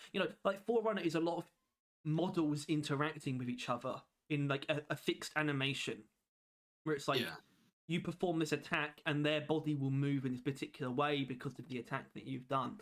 Like in Skyrim, it's very much so just two pieces sort of swinging at each other, doing whatever they choose to do, and like a block will cause a certain reaction, but it's like pretty it's not animation led. It's led by the yeah. actions taken by the characters. Skyrim has always kind of been like genuinely use your imagination to enhance what you're seeing, right? It's and always that's kind of and that's like why that. it's so easy to add things like all the modded sort of combat alterations, like different weapons, and like for example, why you can have a mod that adds like loads of new weapons because they just so you don't need to change the animation because that's not what Skyrim combat is built upon. It's not built upon having cool animations. So you can just sort of slot a bunch of different weapons in there, and the imagination does all the work, and they sort of they go into whatever categories they need to benefit from skills, and then magic's easy because it's just magic, and it just does what it does to people. I mean, magic's ranged combat. I can't actually imagine a magic system that is much like Forerunner's combat system. Although some games have done some pretty interesting stuff with magic, as far as like from what I've seen. I don't know what Hogwarts Legacy's combat is like, but you know, there is that. Yeah, I Um, mean, I don't know. They could do some interesting things, and I hope they. I, I I want to don't see what I, modders can do. Really, I want to I see. don't really want them to do like skill based stuff though, like Dragon Age stuff where you press a button and your character does like this special move. Essentially, I don't want that kind of shit. Um, like I would be down if they can just make like pressing right is heavy attack, pressing like right bumper, like right trigger heavy attack, right bumper like quick attack. If they can make that like good, right? Like those two things with like whatever way your stick's moving is like good combat and like interesting, something like Yeah, that. and a block system that is different. I mean, the only thing wrong with the block system in Skyrim is that you can't block with while using two one-handed weapons, which you could do. Like you can block that way. Like in real combat, I mean, I guess They do. my authenticity is dubious, but you can still block blows with a weapon even if you're not in a blocking pose. So you should be able Yeah, to block while dual wielding, for example. yeah. In For Honor, you do the if you have two melee weapons, it's not like a permanent block like the shield, but it's like if you time it right, you can block, and then like both of them come together and crosses it right. Something like that. Like I think generally, I think For Honor is a very good melee battle focused thing. You could get a lot. It's a really good attempt at doing something like that. Like that is, Yeah. and that's easily the highest compliment you can pay to For Honor. It's like a genuinely, it's at the very least a really like clear attempt, like a driven attempt at doing something, at doing like proper intricate melee combat. Plus, it's got a solid range of weapons, which I would really like to see some of them like come over. Yeah, where the spears? Those Yeah, spears in Skyrim. they had spears, didn't they? What? They had spears in Morrowind. Yeah, yeah. Now, no. And yeah, and then obviously you could like I don't know. I feel like I would hope that they do more stuff because honestly, that is kind of the only thing. Skills and that those kind of things are really the only thing it needs. Genuinely, like realistically, just do Skyrim again, bigger with like more stories, and the stories can be better. But at this point, I realize I don't really need them to be. To be honest with you, like It's clearly not the point. Like the point of Bethesda's like stories, and especially side stories, is not inherently being well written. It's just them being believable in the world and being different. Just having a range of different experiences that you can have. It's just like it's when you go and do a quest that's about some necromancer defiling this guy's like family tomb. It's not about the writing. It's just about the fact that that's happening, and that's the only example of that happening, and that makes it feel unique. Like, I've experienced this story, even if it didn't affect you emotionally, you still experienced that, and it felt like a cool like story that you stumbled upon. It's really just about the feeling of stumbling upon things that you can only stumble upon once, or at least once in a playthrough. It works from that perspective. So they just do that again, but bigger. Maybe upscale the Daedric quests could be interesting. Like, the thing is, Daedric quests have pretty much always been the way that they've been, haven't they? That's something I can tell. Also, I haven't really played Morrowind or Oblivion, but from Patricia's videos, it's pretty much the same, isn't it? Where it's just a set of quests. It's not a quest line. It's just a bunch of separate quests to get the artifacts. It was like find the statues, and then you have to like, give a certain item to them for one of those games. Yeah. I think. Well, the thing is about Skyrim, though, Skyrim's almost got like a missing guild. Well, actually, Skyrim's got multiple missing guilds.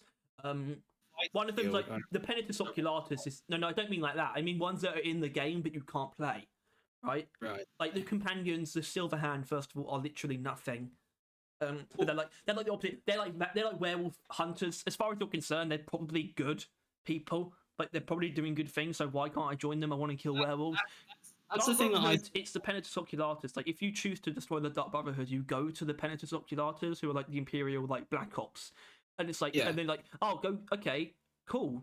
We actually have been in contact with them because we're fucking snakes, but we know where their hideout is, so go kill them all. So okay, and they pay you, and that's it. Instead of you becoming like a member of the. I genuinely think that they ran with that and did that in Starfield. The thing I mentioned, where you are in the pirate quest line, the evil quest line, a spy for the technically good team, right? That could be what they do for the what you said, Oculus Mineratus, whatever the fucking the Penitus Oculatus. Yeah. The PO. Sometimes they're just called the Oculatus. Yeah. Well, yeah. You could. That's what you could do essentially. In the next one, you go in there, or you can become a spy for them, and you would do the Dark Brotherhood quest line, and you would choose a side at the end, which you may have.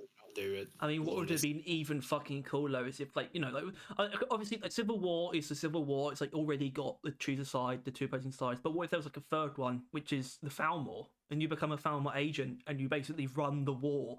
It's like a fucking snake. Like you go to and then you're like an advisor for like both of the leaders or something, and you do like espionage missions. Like that would be pretty cool as well. But what I was actually getting at was the fact that it is the case, as far as I can tell, in all of the three main, like the most recent Elder Scrolls games, is that the Daedric quests is just a set of quests and not a quest line. And that's why I brought up Missing Guilds, which is the Vigil of Stendar, or the Vigilance of Stendar, because they like, get their fucking hall burnt down like immediately in the Dawn God quest line. But they're Daedra hunters, and it would make perfect sense if you joined them, and then they would like direct you to where like Daedric artifacts are. And that would that could possibly force you. That could they wouldn't force you, but you'd be more inclined to go with the moral options in those those quests where you like decline it. And if you don't decline it, then you become like a thrall of the Daedra. Like that's the guild, you're working for the Daedra, and you end up killing the Vigilance instead. Like that would be really interesting. You basically, it's like the like it would be kind of like picking like the morally good and morally bad thing, like choices in games normally, where like you would pick like the good one, and like you pick enough of the good ones, you get like really good rep, like you get a lot of good rep, and you pick like the Danger enough times, and you start getting some like bad rep or some shit like You'd be that. fucking hated, but you would have the favor of a bunch of Daedric lords. Like both sides give you good rewards, and hopefully they would balance them to be fairly the same value. But if not, you would basically like you would have it so like there maybe like how many Danger are there? Do you know off by heart? Well, first of all, there's more than there are Daedric quests in Skyrim, so that Oh, number wouldn't help me even if I had that to mind. I've got the number 12 in my head. I'm not sure why. Well, If it's we go, around that. It's more than 10. yeah, Not if we much go more with though. 12, just for the sake of the example, like 6 of them can have the Daedric rewards be like better than the Stendar's one, and the other 6 like Stendar's one will be better than the Daedra's. And so technically, if you want the best reward, you would end up somewhere in the middle, which probably won't be a favorable result. But if you stick to a side, you would get still like 6 good things out of it. And something like that could be interesting and cool. And like like as you could like bolster the Stendar strength, and like slowly it would like show with like whatever their office is, like their office will slowly get stronger and bigger and better like as you beat the Daedra. Yeah, Or literally, they're like a fucking in Skyrim. Their operation is just a fucking hut in like Winterhold, or on the outskirts of Winterhold, and then like a small fortress. It's just a tower, like near Fort yeah, Dawnguard. yeah, They but should have something like Fort Dawnguard, really. yeah, as you beat the Daedra, and like, and this would be like something that like whichever is the first Daedra, whatever it is in the game, like a statue or something, whatever the first one of those you find, like at the beginning of those quests, there would always be like a guy there to basically guide you towards the temple, or that you would kill him and then just do the Daedric quest, something like that. Essentially, like that would be a really cool start, and basically, I don't know, something like that where everything is essentially a faction, because that is something I think they did really well, and is why it's the only quest I've done in Starfield. Having the morally bad one be also heavily tied to the good faction as well at the same time is so solid. Like it's not like that story was inherently interesting; it was fairly simple, and it was pretty cool actually. They're basically trying to get a treasure that they're not even sure exists, which is really piratey, and I quite like. There's a reason why it's the only one I've done. I think that's something that they should apply as much as they possibly can going forward. That the two sides being intertwined in like the same quest. Like I don't know, like the Thieves Guild. I'm not sure what you could really do with them, but you probably should do with them. It's like something with them. Like I feel like the Dark Brotherhood. It's got the Oculus Pentelasers as well, whatever. Jesus. Um, Dark Brotherhood could be really interesting with the companions because they both kill like for a living, right? That's like both of their things, and there could be something there, like blending the factions more is interesting. It's cool, and I've learned that from Starfield so far. Well, Not that I'm sure that there's a tiny bit of crossover in Skyrim. It's mainly between the Dark Brotherhood and the Thieves Guild, where you do have to talk to the Thieves Guild at one point in part of Dark Brotherhood, because there's one point where someone like pays you in like a letter of credit or something, but it's like so it's not real money, yeah, but like Delvin, who's Jason Statham, can like use it basically, and like so you have to like go talk to him, or whatever. Because Delphine is Jason Statham, not voiced by him, but I don't think I've seen any character that's more obviously modelled after a real person. I don't... And you obviously you got to talk to Brynjolf in the main quest, don't you? Never done an Which- honest day's work for that coin you're carrying, eh, lad? Fucking Brynjolf. Fucking... But yeah, so like I don't know. It's like yeah, it's something I really like that they've done in Starfield, and it's the only quest line I've done because of that. I think. So far, all the other ones I mean, I either haven't done or they haven't really done anything like that. Yeah, I don't know because I haven't really gotten into any of the actual proper like faction stuff, and I just because I can't really tell what there is or what the real differences are between them, though. The main quest is consolation. Sorry, because what I'm saying is like Starfield's not the kind of game that can have a mages guild. Like that's very clear and very defined in what that kind of is and what you're going to be doing, what it's about. Not really like that, to be honest with you, like at all. You've essentially, I mean, obviously, I really don't know about the Neon one, but like it's mainly two factions, like technically, like it is. Yeah, it that is is kind of the impression I got from the marketing. It's really actually just two main factions. 90 colonies and the Freestar Collective. Those are the two main like human factions, and they're the ones that fought. Technically, there's House Faroon, but they don't exist. I'm assuming they'll turn up later in at least one of the plots. Like they were like they fucked around, they did a bunch of chaos, and then they left. They just Those disappeared. guys seem pretty cool to me. Like I like that concept. They're sort of like a much more like out there, like sort of religious group that sort of developed in as humanity got more advanced. They're developing sort of like cult almost. They're much more, I don't know, much more drippy. Yeah, they're pretty cool, and also like I've only met one member of them so far. Like it's something. I'm not even sure if you can like. I'm not. I assume you can go there where they are. Eventually, you'll find them at some point, but I'm not sure. Then there's like Neon, but I have no idea like how they play into things. But yeah, the United Colonies you play as space cops. You go around solving. You know, you're part of a troop, but you're not really a troop. You're like a lone. Yep, see, I noticed that when I sort of went to the office. It's just like, oh, you know, you're like a soldier, but you're like a freelance soldier. It's like, okay, Yeah, so you're they're once again giving you a lot of free reign when it doesn't really make sense, but they've still like had it be that way in the law, where they are given free reign, even though they probably shouldn't be. Even though they... Our collective's version of that is literally Rangers. You are a cowboy. You're a space cowboy. You are and your you are a deputy at the beginning, and you go around doing space crime or like solving space crime rather. Like they're very Western there. You No, need your last haul. and then obviously then Space there's the Fiend. Crimson Fleet is like technically a faction, since they're the pirates. They're the biggest pirates. So yeah. Oh, And yeah. that's pretty much it. And then the Constellation is this tiny little lone entity that's just trying to solve that mystery, And it feels like Constellation is basically the Blades, isn't it? Really, it's just like the main. It's just the main quest guys, but you're not really a part of them. I mean, you're part of them by proxy of doing the main quest, but they don't define you at all, really, do they? That could... I mean, I know I don't let the Blades define me, because if I did, I'd have to kill Parthenax, and I ain't doing that shit. Yeah, well, most of the Constellation, like they're like, first of all, everyone, or not everyone in Constellation, but the people in Constellation, the only ones you can romance. First of all,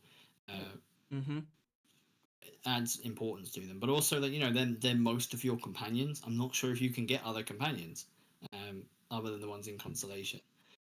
Right. So like they're fairly important as far as like characters go. I mean, that could honestly be born out of the Blades not being important. Like the main quest of Skyrim did not inherently have a guild tied to it. Like, halfway through for you to be introduced to the Blades, really, right? Yeah, and it's only really at the very end that it's literally just Delphine and Esbern up until the end, and then you can start recruiting members for no real reason. And then like I think you can actually get Radiant quests from Esbern where he tells you where like dragons are buried or something, but that might be a lie, by the way. But it might just be because they wanted this time to actually have a faction that is involved in the main story that you are a part of, which I don't know if that was better, a good or a bad choice necessarily. I don't know, because I don't know if that should Well, be how it works. it feels like it's a better attempt at like the whole brotherhood, dark brotherhood, but like the brotherhood side of things. Like you are I think, supposed to feel like part of a family, like a weird family, like that kind of feeling. And Which ultimately, that's just their choice for how the main story is. In this story, you are a part of this group. yeah, this The way close it knit is. group and stuff and things and stuff, and I mean, Bethesda's not great at conveying that most of the time, which is why I don't really feel it, and I don't care about any of them. I find Samco to be very annoying with his daughter, but um, yeah, it's I don't know. It's an interesting game, which I think, considering I think we specifically said that if Starfield is bad, the future of Bethesda looks bleak, like really bad. But I'm not sure if this makes the future look really good. But I would say it does, because really, it's like, really, like, let's be really brutally honest, right? It's probably it could be better than Skyrim, like, objectively, it could be. I wouldn't know, but it could be. And what I mean by that is like, is anyone can anyone actually make the argument that this is worse than Fallout 4? I doubt it. I think you definitely got to give it this. Ace, it definitely is better than Skyrim, right? Like like like the amount of people that are willing to play Skyrim base like without any mods Oh, is sorry. like I was actually going to say that at one point. Yeah, the base game is actually definitely more developed than Skyrim. Yeah, I think this is actually a really good showing of Bethesda as a developer. Genuinely, like, I think they did just a straight up good job. Like, I think it should. It's not like an extreme. I don't feel this to an extreme degree, but I think it's really just a positive in terms of things going forward. yeah. And Emphasis on it not being extreme. I'm not inherently like, oh, Elder Scrolls 6 is going to be a masterpiece. I'm not saying that, but I think it's in good hands. Like, that was the worry. Like, if Bethesda was actually going to do well with their properties, but yeah, I mean, this this is is a good showing. They did good. I mean, I'm just looking forward to the mods that are going to be on this because I say looking forward to. I can't see myself playing this game anytime soon again. Like I'm already almost. I've not got much else left in me. I'm running on fumes playing the game, and I don't see myself wanting to play it again, even with mods. Like within a year at least. Um, like I wouldn't say it's hooked me, but I really would just say that's just a me thing. Like once again, it's sci-fi. I really am not like I don't feel anything towards sci-fi. Like it does not hook me in any way, shape, or form. Um, I think that's kind of where I stand. But still, as much as I don't think I'm technically looking forward to mods, I'm looking forward to seeing the mods. Like what people will do to this game, like an already oppressive game. Because that's the thing, right? Is that Skyrim has aged. I would still say well, but ultimately it's aged, right? And yet, the things that people are doing to it with mods are fucking incredible, and they're making it like almost a modern game with the stuff they're doing to it. Um, and this is a modern game, so what could they do to this, I right? get the impression it's going to age quite well. Like, as in, what I can sort of tell is that the Fallout games haven't aged that well. Like, even Fallout 4 probably looks. No one gives a shit about Fallout 4 modding. It's not a It, thing. I mean, I'm kind of just talking about the way that they look, though, because like the Skyrim just kind of looks nice, just on average. Um, and I think Starfield does as well. I think I think Starfield that's the looks biggest pretty I'm worried great. about. Is that like it's very easy to kind of do shit to Skyrim because like how easy the graphics are to do. They're like like 11-year-old graphics, 12-year-old or so, whatever, right? Like it's pretty easy to render that and do that Well, yourself. honestly, that's one of the biggest things that makes Starfield feel less Bethesda-y is just how this gen it looks, or arguably next gen it looks. Like, there's something about the way that Skyrim and Fallout 3 look specifically. It's like, that is so Bethesda. And Starfield sort of elevated itself beyond that because it really does look like a modern game. Yeah. And at like the time of Skyrim, a modern game wasn't as defined in terms of how they all looked. But now it's like it's got to be really up there in terms of fidelity and like beautiful like colors and resolution. And Starfield is there pretty much, especially for how big it is. So at the same time, it's still probably more simplistic than people expect, especially because it is still based on the same engine that they've been using forever. I think a lot of people don't really know how that works. So it is the same engine that they used on Morrowind, right? But it's not the same, right? These engines get upgraded constantly, but they just haven't changed it. They haven't switched over. But it's still a very, very modern version of that engine. Yeah.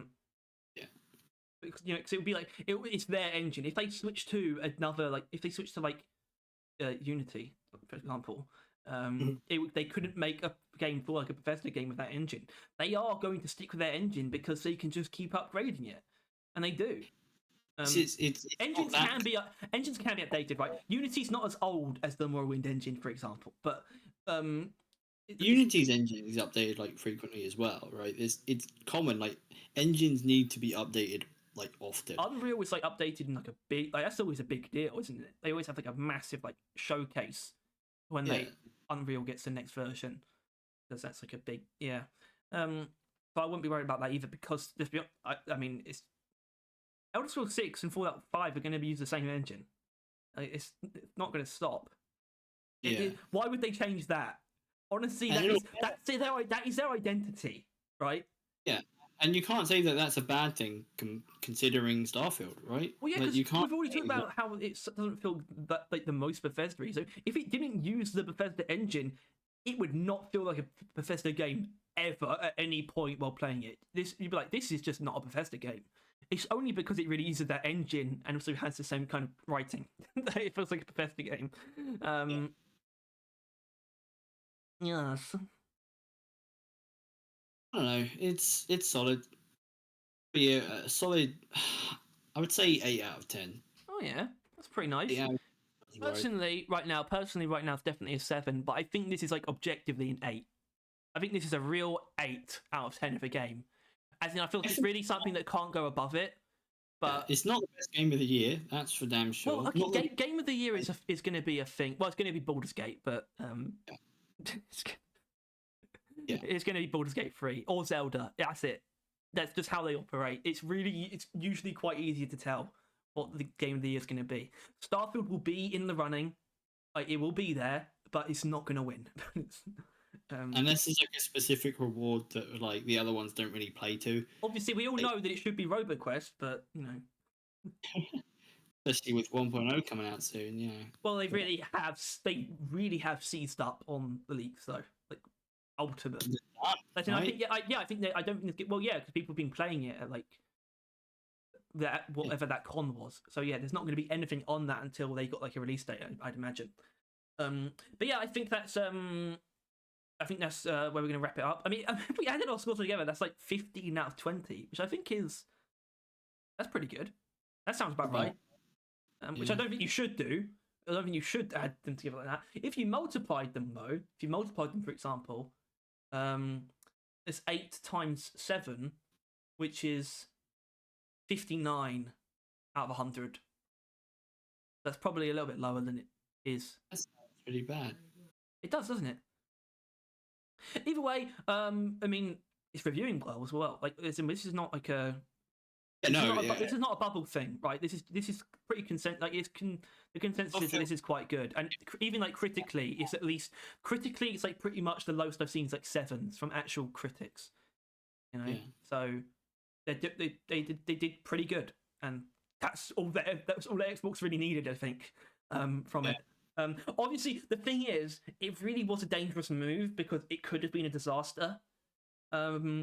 And Xbox had put so much money into it that I think if Starfield was bad, it could have killed Xbox honestly.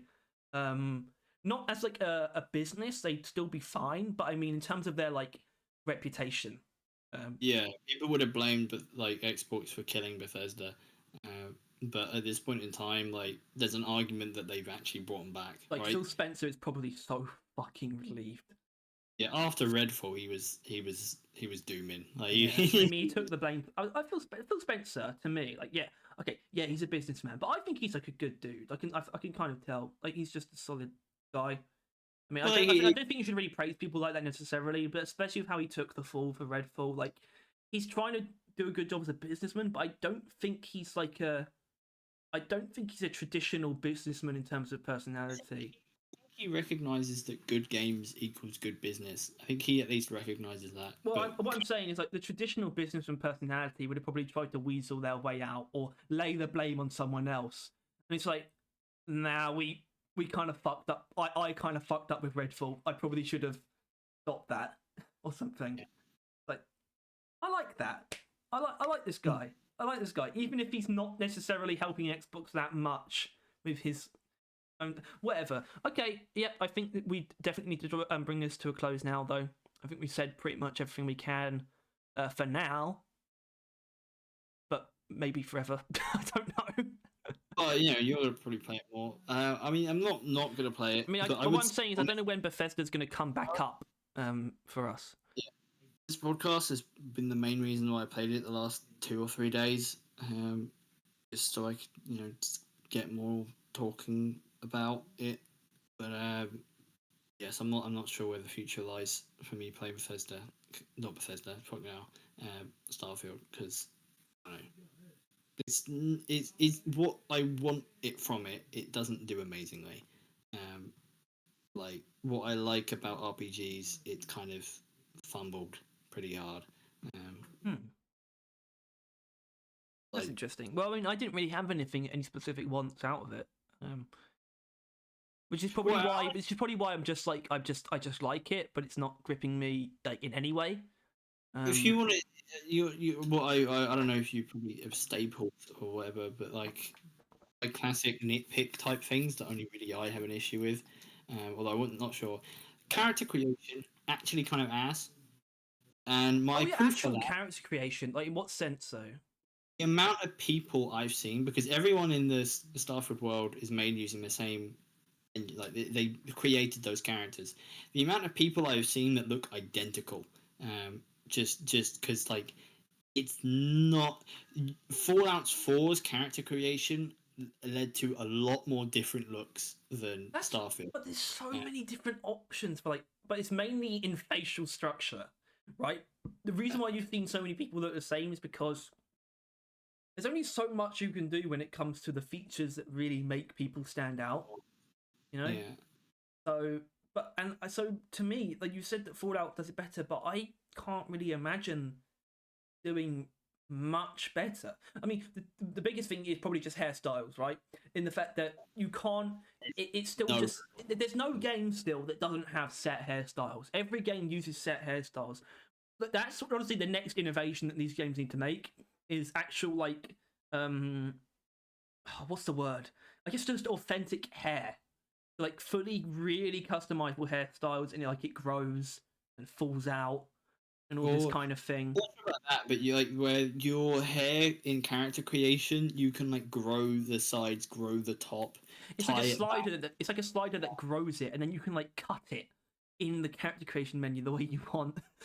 Yeah, Like, that sounds really fucking bullshit.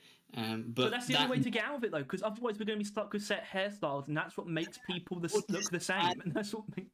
add more hairstyles because it's really the same one over and over again. Yeah, you need to add so many though. Yeah, but I mean, it's not the end of the world. Like they added what, probably 20, maybe.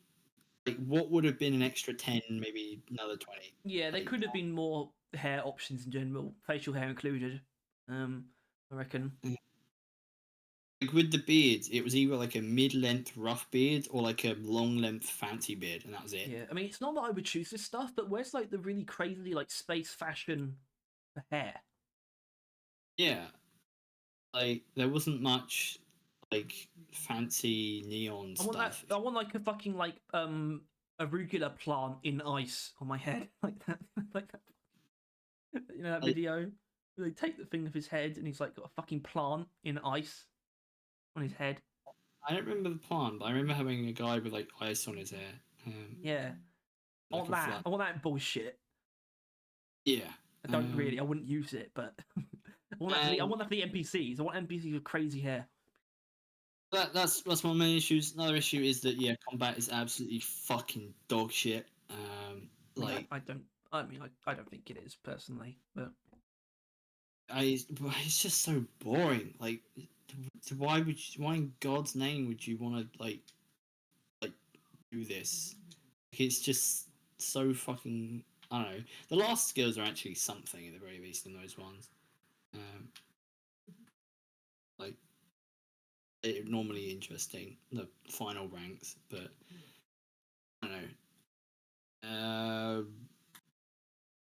I don't think I actually have anything else really. Like genuinely, there's not many areas of annoyance.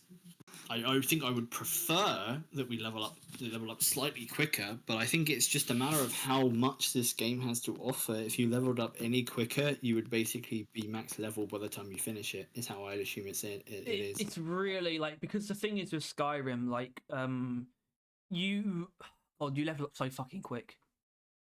Yeah, Like you really you do, and it's like can you. finish. I get to like level like 30 before I finished one quest line. It's like how the fuck am I meant to like play a single faction as my own faction when I level up this quickly? Like I can't just be a member of the Dawn Guard and like do like radiant vampire hunting quests because I'm already like level 40 just from that. That could have a lot to do with the fact that I often have weight limit removed, which means you can, you know, have way more materials to like smith with. Alchemy. This is the only reason I do alchemy in Skyrim is because I always, at the very least, I make it so ingredients don't weigh anything. So I just have an infinite amount of ingredients, so I can actually make potions, and the potions don't weigh anything either. So just like that might be where some of my levels are coming from. That might be what's. Yeah, So it might be on me. that's actually another thing. Cooking gives you 1 XP in Starfield. What One overall? What overall? for every food you cook, 1 XP. Yeah. Wow. That is odd. If you were to equate cooking food to like crafting a potion, you craft a good potion. That's a lot of XP, It right? can. It really, especially early on when it's something like, especially things like weird things like frenzy or things like that. It's like, whoa, that's like actually like 3 levels in one. Yeah, you can get like a potion that gives you like three effects if you're good enough at it and like you know the right recipes. And that is like a level each time you make one. It's really fucking good.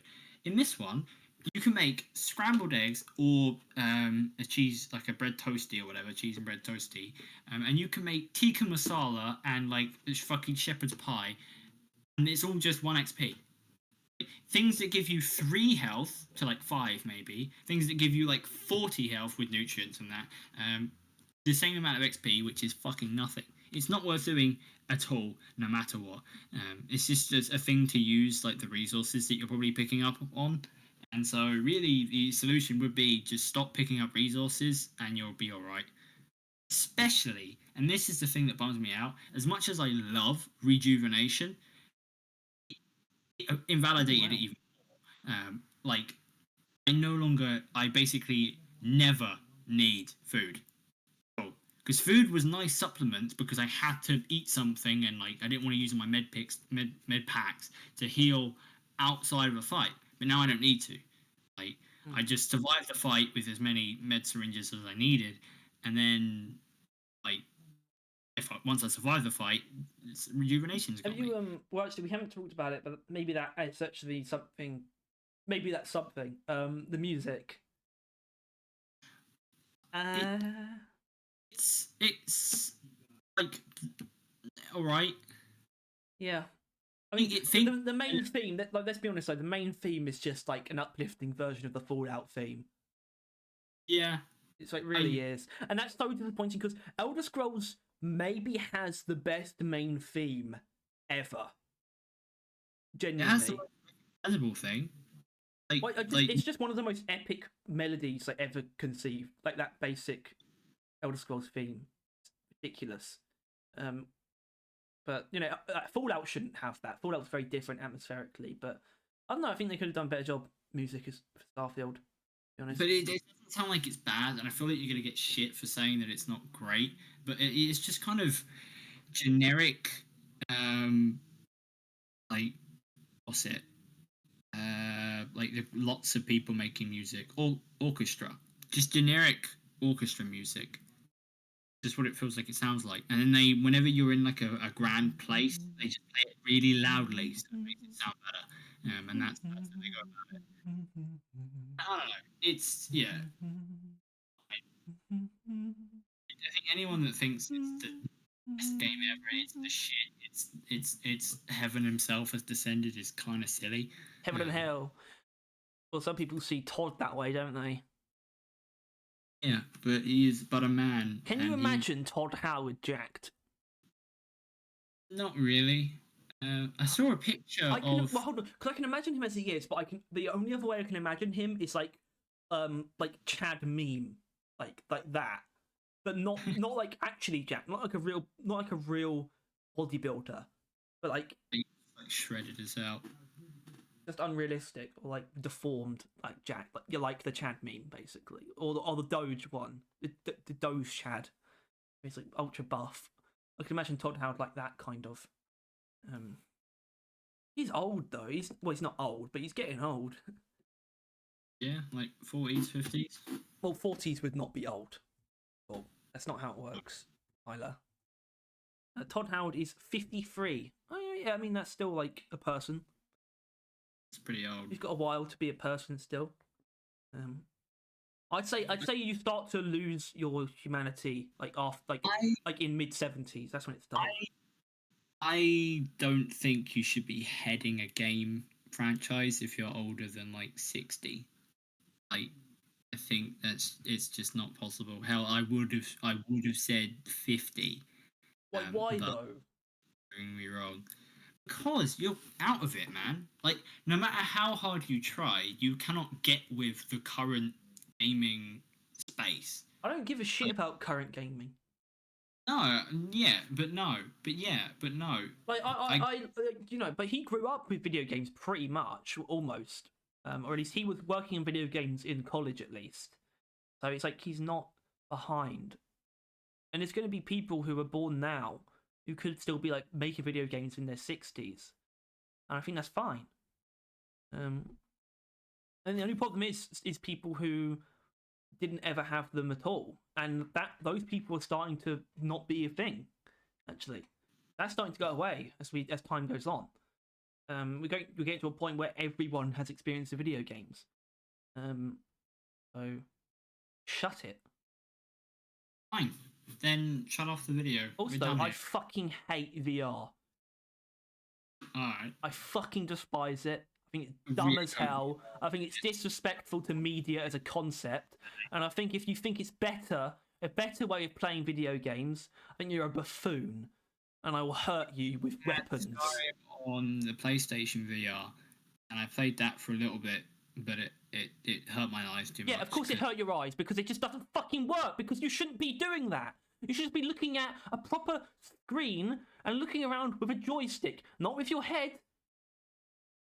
I want to be a part of the real world while I play video games. They're video games. I don't want to be fucking put in a simulation. It's media. What? Fuck VR.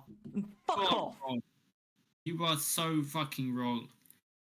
You just said you want to be playing video games, not escaping. Like there's some shit you just said. Like I don't. You want some dumb juice, Harry? You're drinking some fucking dumb juice right now. Yeah, I don't want to literally be closed off from the real world. I don't think that. I think that's a cheat code to escapism. Because oh no, I literally can't see anything aside from the game. That's whack as hell. It's just what happens if you turn off all the other lights. Job done. No, but I can see darkness, and the screen illuminates the room, Tyler. Fucking punch in the eye. I want to play Starfield in VR though, and that'd be pretty cool. I want to Yeah. play. What? I want to play Have you, fucking Hades in VR. What's that? What's that like? What's that? that's hell on earth. I want to play the Halo campaign with you now. What? Which one? Infinite one. The Infinite one. Yeah. Oh God. All right. I mean, I'll have to delay my actual replay of the franchise for a while, which is actually not a problem. Um, Yeah, I can tell. what? Because that shouldn't be a problem. What does that mean? I mean, that shouldn't be a problem. Especially with it being the last one. Anyway, um, if you are cool, you're here at this point. And if you are, thank you. Thank you very much. And Yeah. there's no point saying this because I'd be really surprised if you. I don't know what kind of person would get this far in anyway. Either way, if you enjoyed this, thank you very much for tuning in. If you really enjoyed it, feel free. You are free. You are at your liberation to leave a like and click the subscribe button. And if you want to go a step further, if you want to stay on top of all things Deep Rock Galactic, do the things I just said, but consider clicking the bell as well, unless you find our other stuff annoying. But then that means you'd have to check our channel every day if you want to stay on top of news. So click the bell. So click.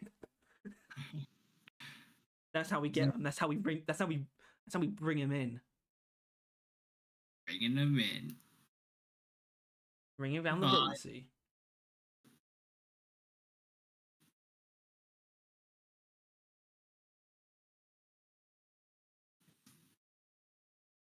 It just works.